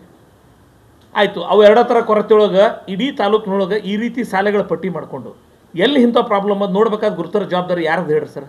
ಜನಪ್ರತಿನಿಧಿಯಾಗಿ MLAಗಳು ಸ್ಥಳೀಯವಾಗಿ ಅದರ ಜವಾಬ್ದಾರಿ ತೊಗೊಳ್ಬೇಕು ಸರ್. ಅಲ್ಲಲ್ಲ ಅಂದ್ರೆ ಇದ್ರೊಳಗೆ ರಾಜಕಾರಣ ಹೋಗಿರ್ತದ್ರಿ. ನಾವು ವಿರೋಧ ಪಕ್ಷ ಆಡಳಿತ ಪಕ್ಷ ಮಾತಾಡೋದು. ನಂದೇನಂದ್ರೆ ಎಲ್ಲ ಪಕ್ಷದವ್ರು MLA ಅದಾರಲ್ರಿ. ಈಗ ನಾ ಹೇಳೋದು ಉದ್ದೇಶ ಏನಂದ್ರೆ ಅವರು ಕರೆದು ಮಾಡಬೇಕು ಸರ್. ನಿಮ್ಗೆ ಹಂಗೇನ್ರಿ ನಾನು ಖಂಡಿತವಾಗಿ ನಾನು SPD ತ್ರಿಲೋಕ್ ಚಂದ್ರಗೆ ನಿನ್ನೆ ಕೊಟ್ರ, ಅವ್ರಿಗೆ ಮಾತಾಡಿ SDMC ಮೋಟಿವೇಶನಲ್ ಒಂದಿಷ್ಟು ಏನಾರೆ ಮಾತಾಡ್ತೀನಿ, ಗಮನ ತರ್ತೀನಿ. ಪ್ರಿನ್ಸಿಪಲ್ ಸೆಕ್ರೆಟರಿಗೆ ಮತ್ತು ಇವ್ರಿಗೆ ಗಮನ ತೊಗೊಂಬರ್ತೀನಿ. ಅವ್ರು ಪೂರಾ ಕಂಟ್ರೋಲ್ ಅಲ್ಲಿ ತಗೊಂಡ್ಬಿಡ್ತಾರೆ ಸರ್. ಪಂಚಾಯತಿಗೆ ಮಿನಿಮಮ್ ಇಂತಿಷ್ಟು ಕೊಡಬೇಕು, ನೀನಾಗ ಅಧ್ಯಕ್ಷ ಮಾಡ್ತೀನಿ, ಮಿನಿಮಮ್ ಇಂತಿಷ್ಟು ಕೊಡಬೇಕು, ನಿಮಗೆ ಅಧ್ಯಕ್ಷ ಮಾಡ್ತೀನಿ ಅಂತ ಕೇಸಿ ಅವ್ರಿಗೆ ಮಾಡ್ಬಿಡ್ತಾರೆ ಸರ್. ಏನಂದ್ರೆ ಕೊನೆಗೂ ಅಂದ್ರೆ ಶೈಕ್ಷಣಿಕ ಇದರಲ್ಲೂ ಕೂಡ ರಾಜಕೀಯವಾದಂತಹ ದುರ್ದೈವ ಯಾವ ಶಿಕ್ಷಣದ ಗುಣಮಟ್ಟ ನಿರೀಕ್ಷೆ ಮಾಡೋದು ತಪ್ಪು ಸರ್. SDMC ಮೂಲಕ ಸಮುದಾಯದ ಪಾಲ್ಗೊಳ್ಳುವಿಕೆ ಯಾವ ಮಟ್ಟದ ಯೋಚನೆ ಮಾಡಿದ್ದೀವಿ ಅದರೊಳಗೆ ಸ್ವಲ್ಪ ಕೊರತೆ ಅದು. ಇದನ್ನ ಆ ಲೆವೆಲಿಗೆ ತರಕ್ಕೆ ಏನು ಮಾಡಬೇಕು? ಭಾಳ ದೊಡ್ಡ ಇಡೀ ಸಮಾಜ ಒಂದಾಗಿ ಅದಕ್ಕೆ ಎಫರ್ಟ್ ಆಗ್ತದೆ. ಅನುದಾನ ರಹಿತ ಶಾಲೆಗೆ ನೇಮಕ ಅವಕಾಶನೇ ಕೊಡ್ತಾ ಇಲ್ಲ ಸರ್. ಈಗ ನಿನ್ನೆ ಕೇಂದ್ರ ಸರ್ಕಾರದ ಒಂದು ಶಾಲೆ ಐತಿ ಇಲ್ಲಿ, ಕೇಂದ್ರೀಯ ವಿದ್ಯಾಲಯ, ಅಲ್ಲಿ ನಿಮ್ಮ ಸರ್ಕಾರವೇ ಪರ್ಮನೆಂಟ್ ಒಂದು ಶಿಕ್ಷಕರನ್ನ ನೇಮಕ ಮಾಡ್ತಾ ಇಲ್ಲ. ಹೌದು. ಅಲ್ಲೂ ಟೆಂಪ್ರರಿ ವರ್ಷಕ್ಕೆ ಒಂದೊಂದ್ಸತಿ ಚೇಂಜ್ ಮಾಡ್ತಾರೆ. ಅದು ಗುಣಮಟ್ಟ ಹಳೆ ಹಿಡಿದೋಗಿದೆ. ಸರ್ಕಾರ ಇದೆ, ಎಲ್ಲ ಮಾಡಿದ್ದೀರಿ, ಅದಕ್ಕೆ ಗಮನನೇ ಕೊಡ್ತಾ ಇಲ್ಲ. ನಿಮ್ಮ ಸಂಸದರು ನೀವು ಕೊಡ್ತಾ ಇಲ್ಲ. ಹೋಗಿ ಬಂದ್ರೆ ಸರ್ ಕೇಂದ್ರೀಯ ವಿದ್ಯಾಲಯ ನಾನು ಭಾಳ ಹಿಂದೆ ಹೋಗಿದ್ದೆ. ನೀವು ಹೇಳಿದ ನಂತರ ಒಂದು ಸಲ ಹೋಗಿ ಬಂದು ಸರ್ ನಾನು ಅಗತ್ಯ ಇದ್ರೆ ಕೇಂದ್ರದ ಸಚಿವರಿಗೆ ಪತ್ರ ಬರೋದು ಸರಿ ಮಾಡೋಕೆ ಏನು ಮಾಡ್ಬೇಕು ಎಫರ್ಟ್ ಮಾಡ್ತೀನಿ. ಎಫರ್ಟ್ ಮಾಡ್ತೀನಿ. ಇಷ್ಟು ಕುಸಿತ ಆಗ್ತಾ ಇದೆ ಅಂದ್ರೆ ಕೇಂದ್ರೀಯ ವಿದ್ಯಾಲಯ ಆಕ್ಚುಲಿ PUC ಮಠ ಅಲ್ಲಿ ಇರೋದು. 10th ಬರ್ತಿದ್ದಲ್ಲಿ ಯಾವ ಒಂದು ಅಡ್ಮಿಷನ್ ಇರಲ್ಲ. ಯಾಕೆಂದ್ರೆ PUC ಕ್ವಾಲಿಟಿ ಎಜುಕೇಶನ್ ಇಲ್ಲ. ಹೈಸ್ಕೂಲ್ ಅದು ಗೆಸ್ಟ್ ಗವರ್ಮೆಂಟ್ ಟೀಚರ್. ಈಗ ನಾನು ಸಲ ಹೋಗಿ ಬಂದು ಅಲ್ಲಿರೋ ಪಾಲಕರ ಜೊತೆ ಸೇರಿ MP ಅವ್ರದ್ದು ಸಹಕಾರ ತಗೊಂಡು MP ಅವ್ರ ಗಮನಕ್ಕೆ ತಂದು ಮಾಡ್ತೀವಿ ಸರ್. ನೀವು ಹೇಳಿದ್ರೆ ತಕ್ಷಣದೊಳಗೆ ಮಾಡಿ ಅಲ್ಲಿ ಏನೇನು ಕೊರತೆಗಳು ಪಟ್ಟಿ ಮಾಡಿಕೊಂಡು ಅದಕ್ಕೆ ಏನು ಮಾಡಬೇಕು ಎಫರ್ಟ್ ಮಾಡ್ತೀವಿ. ಅಗತ್ಯ ಇದ್ರೆ ನಾನು ಡೆಲ್ಲಿಗೆ ಹೋಗಿ ಬರ್ತೀನಿ. ಇದೇ ನೆಪದೊಳಗೆ ನಾನು ನಮ್ಮ ಕೇಂದ್ರದ ಶಿಕ್ಷಣ ಸಚಿವರನ್ನು ಭೇಟಿಯಾಗಿ ಬರ್ತೀನಿ 100%. ಸರ್ಕಾರಿ ಶಾಲೆಗೆ ಅನುದಾನ ಬಂದಿದೆ ಸ್ಕೂಲ್ ಕಟ್ಟಾಕೋ ಅದು ಕಟ್ಟಾಕೋ SDMC ಅಧ್ಯಕ್ಷರು ಏನು ಮಾಡ್ತಾ ಇರ್ತಾರಲ್ಲ, ಸ್ಕೂಲ್ ಮುಗಿಯತನ ಅವ್ರ ಮನೆ ಕಟ್ಟಡ ಮುಗಿದಿರ್ತೈತಿ. ಸ್ಪೆಸಿಫಿಕ್ ಕಂಪ್ಲೇಂಟ್ ಇದ್ರೆ ಹೇಳ್ರಿ, ನಾನು ಅಟೆಂಡ್ ಮಾಡಿ ಸರಿ ಮಾಡಿಸ್ತೀನಿ. ಸೂಕ್ಷ್ಮವಾಗಿ ನಾನು ಕಿವ್ಯಾಗ ಹೇಳ್ರಿ, ನಾನು ಸರಿ ಮಾಡಿಸ್ತೀನಿ. ಸ್ಪೆಸಿಫಿಕ್ ಕಂಪ್ಲೇಂಟ್ ಇದ್ರೆ ನಾನು ಹೇಳ್ರಿ, ನಾನು ಸರಿ ಮಾಡಿಸ್ತೀನಿ. DC ಗೆ ಹೇಳಿ ನಾನು ನಿಲ್ಲಿಸ್ತೀನಿ. DC ಅವ್ರಿಗೆ ಹೇಳಿ ಸರಿ ಮಾಡಿಸ್ತೀನಿ.